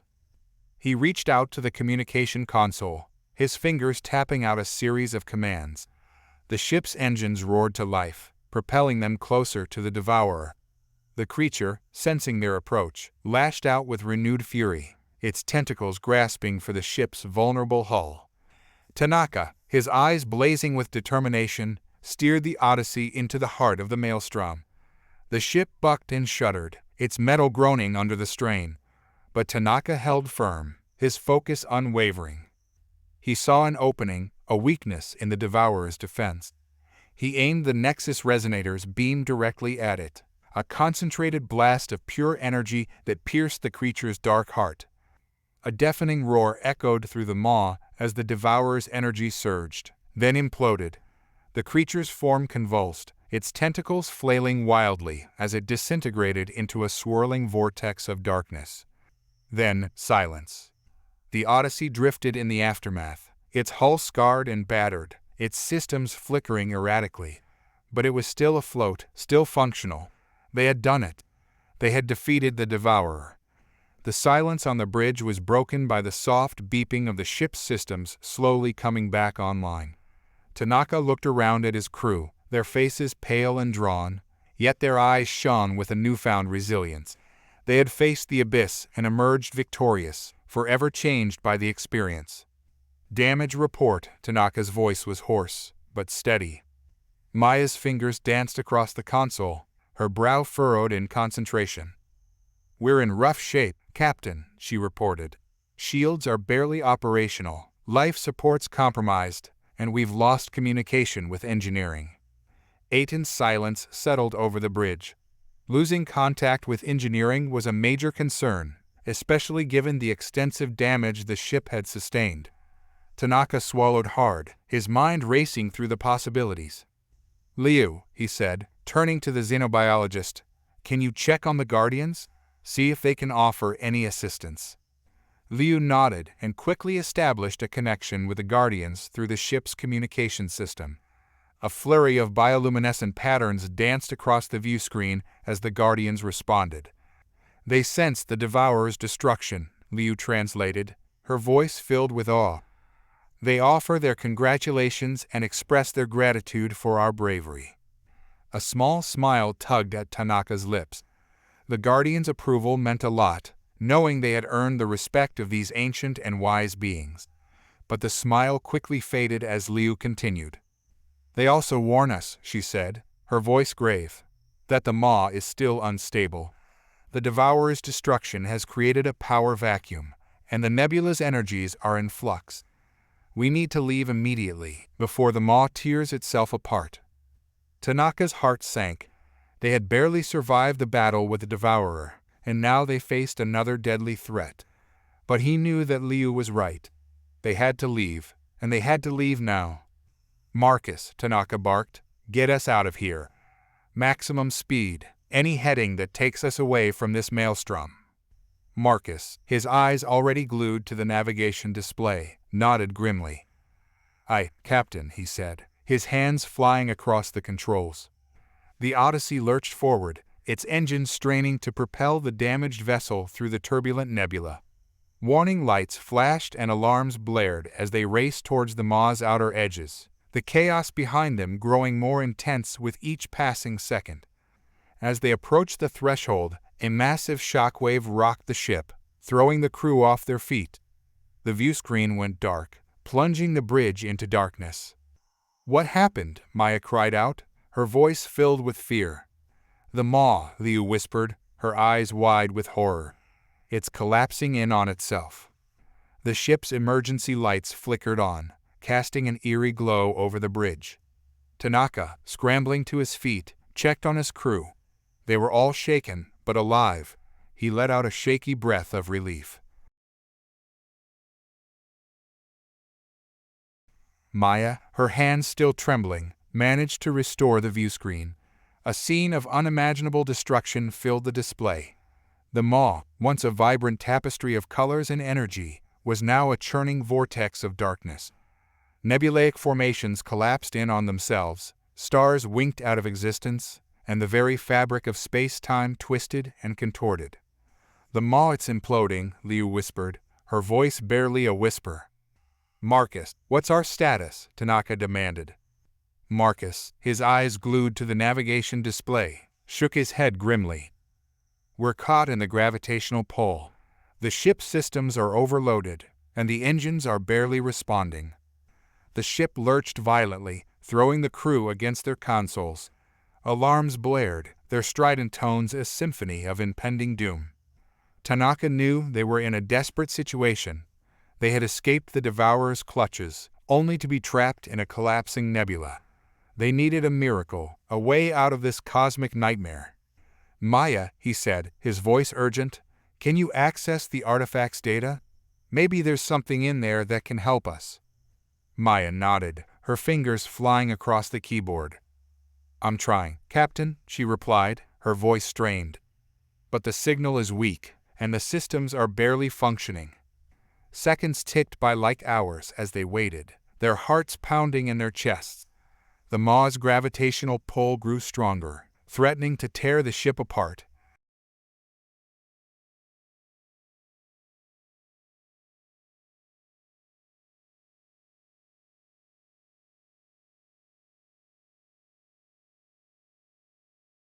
"A safe haven?" Tanaka asked, his eyes widening with hope. "Not exactly," Maya replied, her voice grave. "It's more like a window, a portal out of the Maw." Tanaka didn't hesitate. "Marcus, plot a course for those coordinates. We're going for it." Marcus nodded, his hands a blur as he input the data into the navigation system. The Odyssey groaned and shuddered as it turned, its engines straining against the Maw's relentless pull. The viewscreen showed a pinpoint of light amidst the darkness, a beacon of hope in a sea of despair. The ship hurtled towards it, its hull creaking and groaning under the immense pressure. As they approached the portal, a blinding flash of light engulfed the Odyssey. The ship shuddered violently, then, for a moment, everything went black. When Tanaka's vision returned, it was to a sight that took his breath away. Gone were the swirling colors and chaotic energies of the Maw. Instead, a brilliant blue sky stretched overhead, dotted with fluffy white clouds. Below, a vast ocean shimmered in the sunlight, its surface reflecting the azure expanse above. The Odyssey, battered and bruised, floated gently on the calm waters. Tanaka rushed to the viewscreen, his heart pounding with a mix of disbelief and elation. He had seen images of Earth in the archives on Xylos, but nothing could compare to the sight of his home planet with his own eyes. "We're home," he whispered, his voice thick with emotion. The rest of the crew crowded around the viewscreen, their faces mirroring Tanaka's astonishment and joy. Maya let out a sob of relief, while Liu clasped her hands together in a gesture of gratitude. Marcus, ever the stoic, simply nodded, a small smile playing on his lips. "But how?" Maya asked, her voice filled with wonder. "How did we get here?" "The portal," Liu said, her eyes gleaming with excitement. "It must have transported us back to Earth." Tanaka nodded slowly. "It seems the Maw had one last surprise in store for us. A parting gift, perhaps." They quickly realized that their journey was far from over. The Odyssey was in no condition to land, its systems damaged and its hull leaking. They were stranded, adrift on a vast ocean with no means of contacting their home base. Tanaka, ever the leader, refused to give in to despair. "We've faced worse odds," he reminded his crew. "We've survived the Maw's dangers, defeated the Devourer. We will not be defeated by a little water." They set to work, assessing the damage and making repairs. Maya and Marcus rigged up a makeshift communication system, hoping to send out a distress signal. Liu, meanwhile, analyzed the ocean water, searching for any sign of contamination or unusual microorganisms. Days turned into nights as they worked tirelessly, their hope dwindling with each passing hour. Food and water supplies were running low, and the ship's life support systems were struggling to maintain a breathable atmosphere. Just when their spirits were at their lowest, a glimmer of hope appeared on the horizon. A small dot, growing larger with each passing minute, materialized out of the vastness of the ocean. "It's a ship," Maya exclaimed, her voice filled with excitement. "A human ship." As the vessel drew closer, they could make out the familiar markings of the Earth's Space Force. A wave of relief washed over them as they realized that they had been found. The approaching ship, the Valkyrie, hailed the Odyssey, its communication channel filled with the familiar accents of their fellow humans. A rescue team was dispatched, and soon Tanaka and his crew were back on solid ground, surrounded by the familiar faces of their comrades. The reunion was bittersweet. They had survived the Maw, but at a cost. The Odyssey was a wreck, and their mission to secure Earth's autonomy remained unfulfilled. But they had also returned with a wealth of knowledge, a deeper understanding of the universe and humanity's place within it. Tanaka, standing on the deck of the Valkyrie, looked back at the vast expanse of the ocean, his heart filled with gratitude for the Maw, for its challenges and its gifts. He knew that their journey was far from over, but he also knew that they were stronger, wiser, and more united than ever before. The Valkyrie was a beacon of familiarity in a world that felt strangely foreign. Stepping back onto a human-made vessel, surrounded by the familiar faces and voices of their own kind, was both comforting and disorienting for the crew of the Odyssey. Tanaka was immediately ushered into a debriefing room, where he recounted the harrowing events of their mission to a panel of high-ranking officials. He spoke of the Concordance's demand for Earth's submission, the treacherous journey through the Maw, the encounter with the Guardians, and the final battle with the Devourer. The officials listened intently, their faces etched with a mixture of awe, disbelief, and concern. They questioned Tanaka about the artifact, the Devourer, and the prophecy, eager to understand the implications of these discoveries for Earth and the wider galactic community. Tanaka answered their questions as best he could, but he knew that words alone could not convey the true magnitude of what they had experienced. The Maw had changed them, transformed them into something more than just explorers and scientists. They had become protectors, guardians of a fragile ecosystem that held the secrets to the universe's past and future. As the debriefing concluded, one of the officials, a stern-looking woman with piercing eyes, addressed Tanaka. "Commander Tanaka," she said, her voice firm and authoritative, "your actions have not gone unnoticed. You and your crew have demonstrated exceptional courage, resourcefulness, and a deep commitment to the preservation of life. You have brought honor to Earth and to the Space Force." Tanaka nodded gratefully, but his mind was already racing ahead. He knew that their return to Earth was just the beginning. The knowledge they had gained in the Maw, the insights into the Devourer and the prophecy, had to be shared with the world.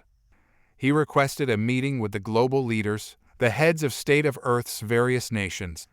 The request was granted, and soon Tanaka found himself standing before a virtual assembly of the planet's most powerful figures. He shared his experiences, his discoveries, his warnings.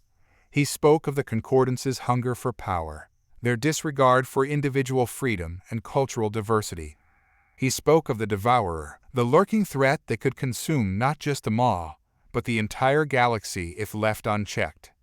And he spoke of the prophecy, the destiny that awaited humanity if they chose to embrace it. The global leaders listened in stunned silence. They had been preoccupied with their own petty squabbles, their nationalistic agendas, their endless pursuit of power and resources. Tanaka's words, a stark reminder of the fragile interconnectedness of all life in the universe, shook them to their core. As the meeting concluded, a new sense of unity emerged, a shared understanding that humanity's future lay not in isolation or conflict, but in cooperation and collaboration. The leaders agreed to form a global task force, dedicated to studying the Maw, researching the Devourer, and preparing for the challenges that lay ahead.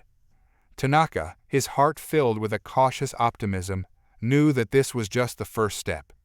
The road ahead would be long and difficult, but he believed that humanity, united and determined, could face any obstacle, any threat. News of the Odyssey's miraculous return and their harrowing tales spread like wildfire across the globe. The public was both terrified and enthralled by the revelations of the Devourer and the prophecy. Tanaka and his crew became overnight heroes, their names whispered in reverence and their images plastered across every screen. The global task force, comprised of scientists, engineers, military strategists, and diplomats, wasted no time in mobilizing.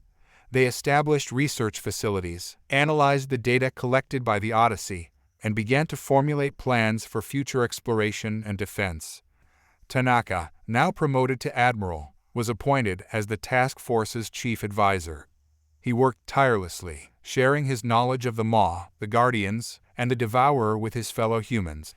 He also insisted on maintaining open communication channels with the Concordance, recognizing the importance of collaboration in the face of a galactic threat.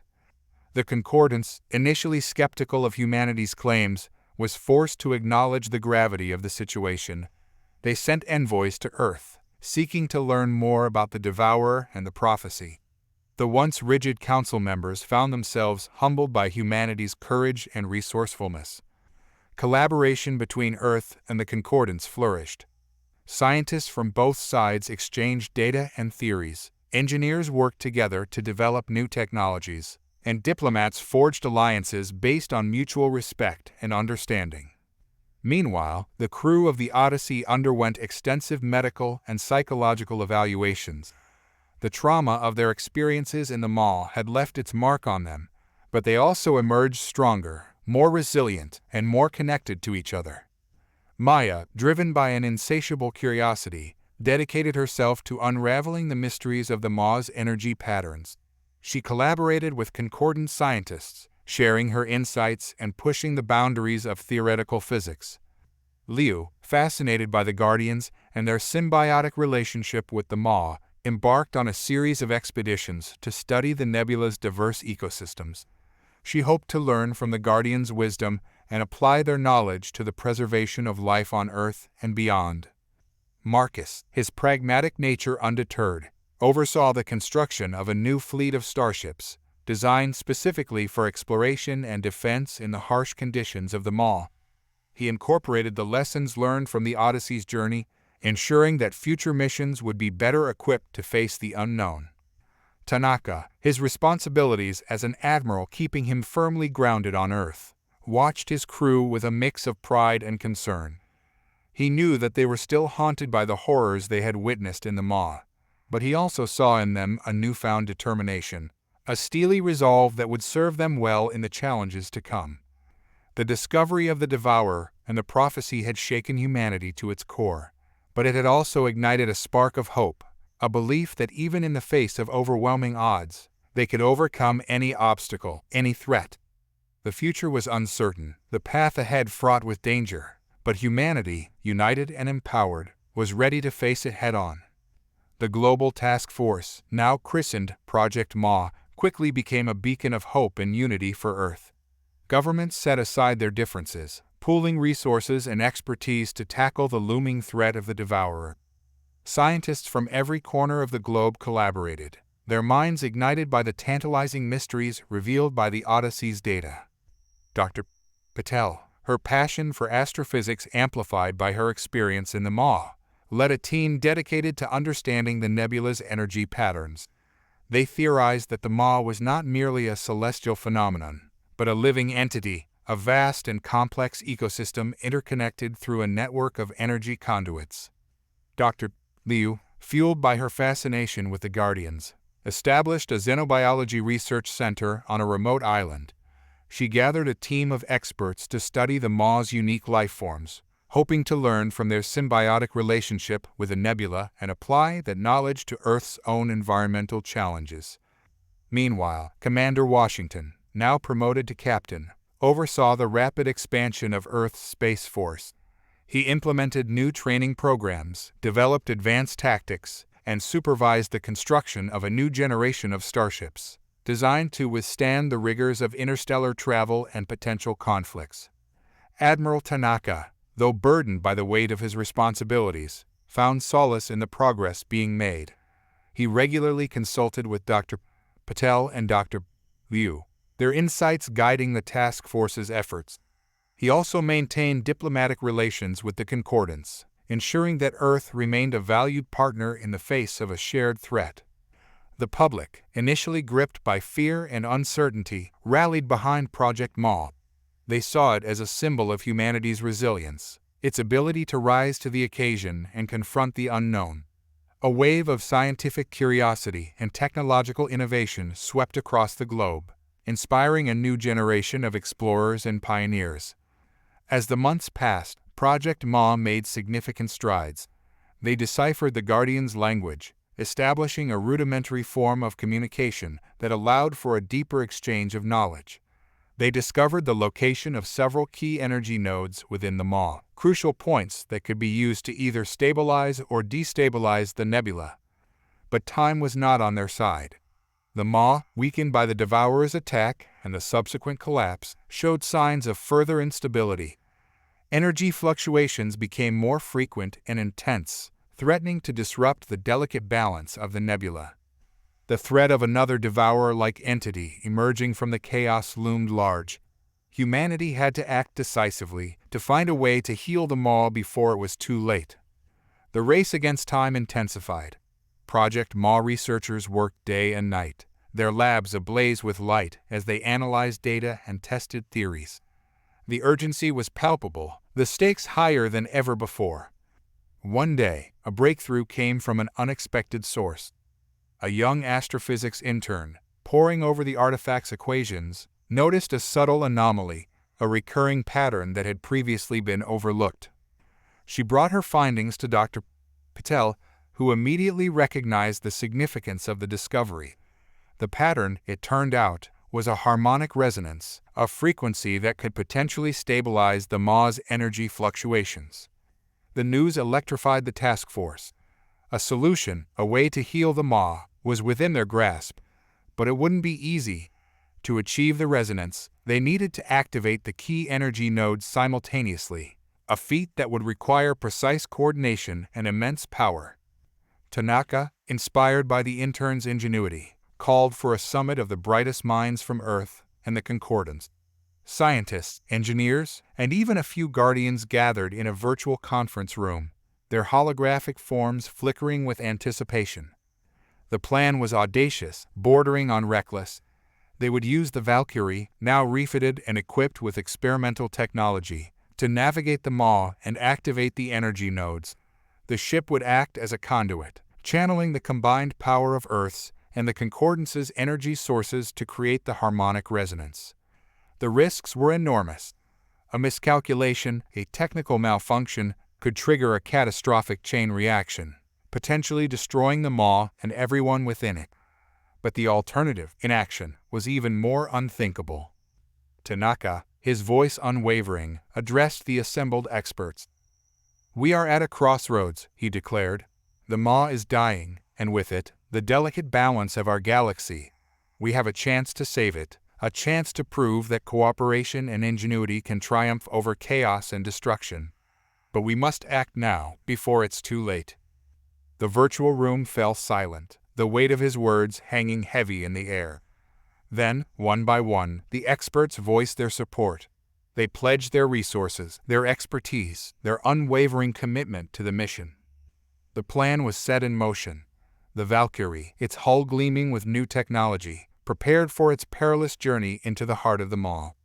Its crew, a hand-picked team of the best and brightest, steeled themselves for the challenges ahead. Tanaka watched as the Valkyrie departed, a tiny speck disappearing into the vastness of the nebula. He knew that the fate of the Maw, and perhaps even the future of the galaxy, rested on the shoulders of those brave souls. He could only hope, pray, that they would succeed. The Valkyrie, a sleek arrowhead of advanced technology, pierced the swirling chaos of the Maw.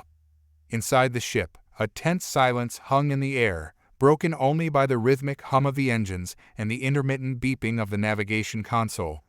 The crew, handpicked for their expertise and unwavering resolve, sat strapped into their seats, their faces etched with a mixture of determination and apprehension. At the helm sat Captain Emily Chen, her eyes fixed on the holographic projection that displayed their course through the treacherous nebula. Her fingers danced across the controls, her movements precise and deliberate as she navigated the ship through a maze of glowing gas clouds and swirling energy fields. "Approaching the first energy node," she announced, her voice calm and steady despite the turmoil raging outside. Beside her, Dr. Eiko Nakamura, the brilliant engineer who had helped design the Valkyrie's experimental energy systems, monitored the ship's power output. "Nexus Resonator charging," she reported, her eyes glued to a series of complex graphs and readings. "We're at 80% capacity." In the back of the ship, Dr. Vikram Patel, the renowned xenobiologist, sat in the communications array, his fingers hovering over a series of alien symbols. He had been tasked with establishing a link with the Guardians, seeking their guidance and support as they carried out their daring mission. "I'm picking up a signal," he announced, his voice tinged with excitement. "The Guardians are responding. They're guiding us towards the node." Chen nodded, her grip on the controls tightening. "Let's hope they're right," she muttered under her breath. The Valkyrie surged forward, its engines roaring as it plunged into the heart of the energy node. The ship's hull glowed with a brilliant light as it absorbed the raw power of the Maw, channeling it into the Nexus Resonator. Nakamura, her face illuminated by the flickering console lights, monitored the energy flow with intense concentration. "Resonance building," she reported. "We're approaching critical mass." Chen held her breath, her knuckles white as she gripped the controls. The ship vibrated with a growing intensity, the air around them crackling with static electricity. Suddenly, a brilliant flash of light filled the cockpit. The ship lurched violently, throwing the crew against their restraints. A wave of intense heat washed over them, followed by a deafening silence. Then, as quickly as it had begun, the turbulence subsided. The ship's systems stabilized, and the lights on the console returned to their normal glow. "We did it," Nakamura exclaimed, her voice filled with triumph. "The node is activated." Chen let out a sigh of relief, a smile spreading across her face. "One down, 4 to go," she said, her voice filled with renewed determination. "Let's keep moving." The Valkyrie, its energy reserves replenished, continued its perilous journey through the Maw. The crew, emboldened by their first success, faced the challenges ahead with renewed courage and unwavering resolve. They knew that the fate of the Maw and the future of their own planet depended on their ability to complete their mission. The Valkyrie hurtled through the Maw, following the Guardian's bioluminescent trail like a comet streaking across the night sky. The crew, buoyed by their initial success, pressed onward, their determination fueled by the knowledge that they were racing against time. The second energy node, nestled within a swirling vortex of ionized gas, presented a different challenge. The nebula's turbulent energies threatened to destabilize the ship's systems and disrupt the delicate calibration of the Nexus Resonator. "Approaching the vortex," Chen announced, her voice tense. Prepare for turbulence." The ship shuddered as it entered the vortex, its hull buffeted by powerful gusts of ionized particles. Warning lights flashed on the console as the shields struggled to maintain their integrity. Nakamura, her fingers flying across the controls, worked to compensate for the fluctuating energy levels. "The resonance is unstable," she reported, her voice strained. "We're losing power." Patel, monitoring the Guardian's signals, frowned. "They're warning us of a surge in the vortex's energy output. We need to act quickly." Chen, her eyes narrowed in concentration, took a deep breath. "Marcus, prepare for a slingshot maneuver. We're going to use the vortex's energy to our advantage." Marcus nodded, his hands gripping the controls tightly. "Aye, Captain," he replied, his voice steady despite the chaos. The Valkyrie plunged deeper into the vortex, its engines screaming as they pushed the ship to its limits. The G-forces pressed against the crew, their bodies heavy and sluggish. Chen, her eyes fixed on the navigation display, timed the maneuver perfectly. As the ship reached the apex of the vortex, she initiated a sharp turn, using the centrifugal force to slingshot the Valkyrie out of the swirling maelstrom. The ship emerged from the vortex, its hull battered but intact. Nakamura quickly re-established the Nexus Resonator's connection with the energy node, and the power levels surged back to normal. "Resonance restored," she exclaimed, a triumphant smile spreading across her face. Chen let out a sigh of relief. "2 down, 3 to go," she said, her voice filled with renewed confidence. "Let's keep the momentum going." The crew, their spirits lifted by their second success, continued their journey through the Maw. They knew that the challenges would only intensify as they approached the heart of the nebula, but they also knew that they were capable of overcoming them. They were a team, united by a common purpose and an unwavering belief in humanity's potential to make a difference in the universe. The third energy node was unlike the previous two. It wasn't a swirling vortex or a cluster of crystals, but a vast, empty expanse devoid of light or matter. The ship's sensors detected a powerful gravitational anomaly, a void that seemed to suck in everything around it. "This is the void," Liu announced, her voice hushed with awe. "The Guardians warned us about it. They say it's a place of great power, but also great danger." Chen nodded, her eyes scanning the empty expanse with a mixture of curiosity and apprehension. "What kind of danger?" "They didn't say," Liu replied, "but they advised us to proceed with caution and to trust our instincts." Tanaka, his hands resting lightly on the controls, felt a chill run down his spine. The void was unlike anything he had ever encountered, a place that seemed to defy the very laws of nature. He couldn't shake the feeling that they were being watched, their every move scrutinized by an unseen presence. "All right, crew," he said, his voice calm but firm. "Let's do this. Nakamura, prepare the Nexus Resonator. Patel, maintain communication with the Guardians. Marcus, keep us steady." The Valkyrie cautiously approached the edge of the void, its sensors straining to detect any anomalies. The ship's lights cast long, eerie shadows across the empty expanse, revealing nothing but the swirling abyss beyond. "I'm picking up a faint energy signature," Maya reported. "It's coming from the center of the void." Chen nodded. "That must be the energy node. Let's get closer." The Valkyrie inched forward, its engines barely audible as it glided through the vacuum. The closer they got to the center of the void, the stronger the gravitational pull became. The ship's hull creaked and groaned as it strained against the invisible force.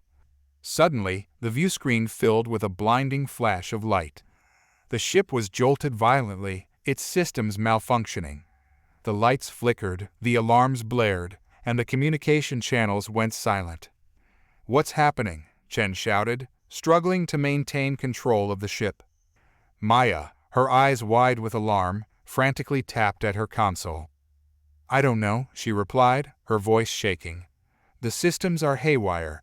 It's like the void is fighting back." The ship was pulled deeper into the void, its trajectory spiraling towards the center. Tanaka, his heart pounding in his chest, knew that they were in grave danger. They had to find a way out of this, or they would be lost forever. "Brace yourselves," he shouted, his voice barely audible over the din of the alarms. "We're going for a ride." The Valkyrie plummeted through the void, its systems offline and its crew bracing for impact.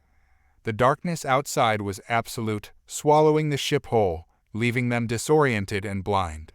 The only sound was the creaking of the hull and the frantic beating of their hearts.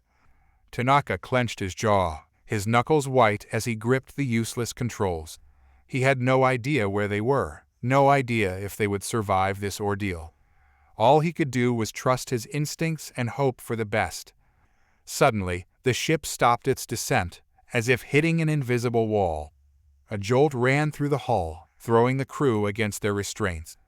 The lights flickered back on, revealing a scene that defied comprehension. They were no longer in the Maw. Instead, the Valkyrie was floating in a vast, empty space, surrounded by a shimmering veil of energy.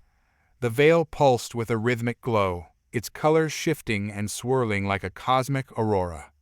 The crew stared in awe, their senses overwhelmed by the sheer beauty and strangeness of their surroundings. "Where are we?" Maya whispered, her voice barely audible. "I don't know," Tanaka admitted, "but I have a feeling we're not in the Maw anymore." Patel, his eyes wide with wonder, activated the ship's long-range sensors. "I'm picking up multiple energy signatures," he reported. "They're unlike anything I've ever seen before." Liu, her scientific curiosity piqued, rushed to the science station. "The energy patterns are incredibly complex," she said, her voice filled with excitement. "It's like a symphony of unknown frequencies." Tanaka, his mind racing, tried to make sense of the situation. They had entered the void, been consumed by its darkness, and emerged into this. Was it another dimension, a parallel universe, or something else entirely? He turned to his crew, their faces a mixture of awe and apprehension. "We need to figure out where we are," he said, his voice calm but determined. "And we need to find a way back home." The crew nodded in agreement, their resolve renewed. They had faced the unknown before, and they would face it again. They were scientists, explorers, and above all, survivors. They spent the next few days meticulously analyzing the energy signatures, mapping the surrounding space, and attempting to communicate with the unseen entities that seemed to populate this strange new realm.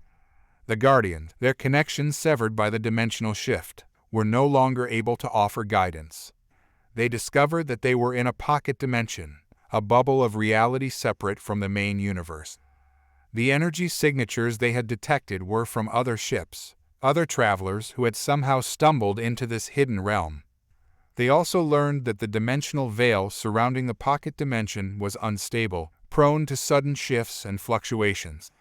If they didn't find a way out soon, they could be trapped here forever. Tanaka, his brow furrowed in concentration, knew that they had to act quickly. He had a feeling that their time in this pocket dimension was limited, and that the Maw's collapse was imminent. He gathered his crew on the bridge, his eyes scanning their faces as he spoke. "We're going to find a way out of here," he declared. "We're going to find a way back to our universe, back to Earth." The crew responded with a chorus of affirmations, their voices filled with a renewed sense of hope and determination. They had faced the Maw's fury and survived. They had stumbled into a hidden dimension and found a glimmer of hope. Now they would face their final challenge, their ultimate test of resilience and ingenuity. They would find their way home. The crew of the Valkyrie worked feverishly, their minds racing against the ticking clock of the Maw's impending collapse. They pooled their knowledge, combining Maya's astrophysical insights with Liu's understanding of the Guardian's technology and Marcus's navigational expertise. Their efforts were aided by the mysterious inhabitants of this pocket dimension. These beings, who identified themselves as the caretakers, were fascinated by the humans and their vessel.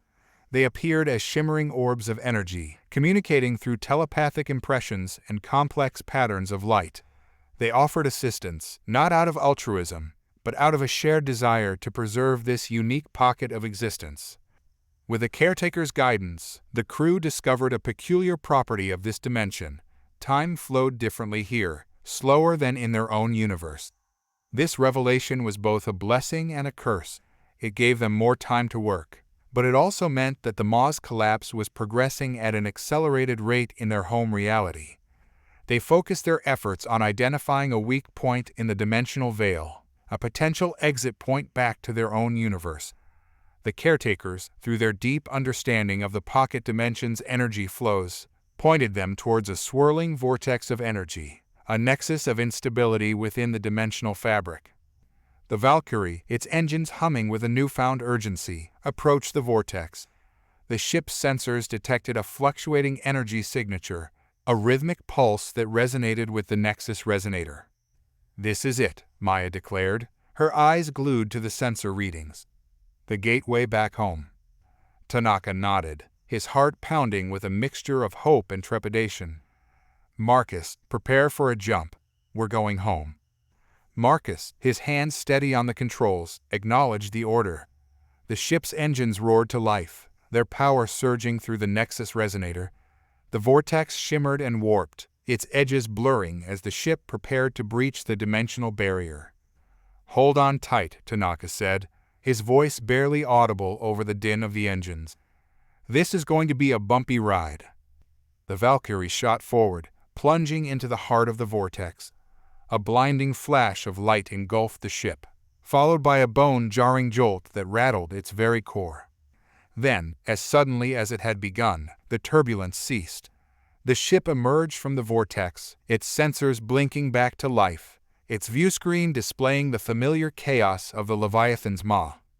But something was different. The Maw, once a vibrant and colorful nebula, was now a pale shadow of its former self. The energy pathways were faint, the stars dimmed, and the bioluminescence of the Guardians barely visible. Tanaka, his heart sinking, knew that they had returned too late. The Maw was dying. Back on Earth, the news of the Valkyrie's return and the Maw's dire state was met with a mixture of grief and determination.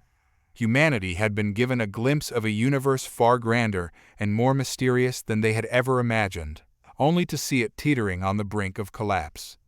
Admiral Tanaka, hailed as a hero, used his newfound influence to rally the people. He spoke of the Maw's beauty, its wisdom, and the delicate balance of life that it nurtured. He warned of the consequences of inaction, of a galaxy consumed by chaos and darkness. He called upon humanity's ingenuity, its resilience, and its unwavering spirit to rise to the challenge. He proposed a daring plan, to use the knowledge gained from the Guardians and the artifact to create a new Maw, a haven for life in a corner of the universe untouched by the Devourer's influence. The project, dubbed New Dawn, was met with both skepticism and hope. Many doubted the feasibility of such an ambitious undertaking, but Tanaka's unwavering belief in humanity's potential was infectious. Scientists, engineers, and visionaries from around the world joined the cause, their collective intellect focused on a single goal: to create a new beginning for life in the galaxy. The Concordance, recognizing humanity's determination and the urgency of the situation, offered their support. They shared their technology, their resources, and their knowledge, forging a true alliance based on mutual respect and a shared desire for peace and prosperity. Years passed, filled with tireless research, daring experiments, and countless setbacks. But slowly, the dream of New Dawn began to take shape. A new nebula, seeded with the genetic material of the Maw's lifeforms, coalesced in a remote corner of the galaxy. The Guardians, their spirits reincarnated in this nascent ecosystem, guided the process, their bioluminescent forms illuminating the path towards a brighter future. The Valkyrie, refitted and rechristened as the Phoenix, returned to the newly formed nebula, carrying the hopes and dreams of humanity. As they entered the nebula's embrace, they were greeted by a familiar sight: the Guardians, their bioluminescent forms dancing amidst the swirling gases, welcoming them home. Tanaka, standing on the bridge of the Phoenix, watched the scene unfold with tears in his eyes. They had done it. They had defied the odds, overcome despair, and created a new dawn for life in the universe. Humanity had not only saved itself, but had also played a crucial role in the preservation of a precious ecosystem and the countless life forms that depended on it. The legacy of the Maw lived on, not as a fading memory, but as a testament to the enduring power of hope, resilience, and the unwavering spirit of exploration that defined humanity. And as the Phoenix soared through the heart of the new dawn, its crew knew that their journey was far from over. They were the pioneers, the architects of a new era, the guardians of a brighter future for all.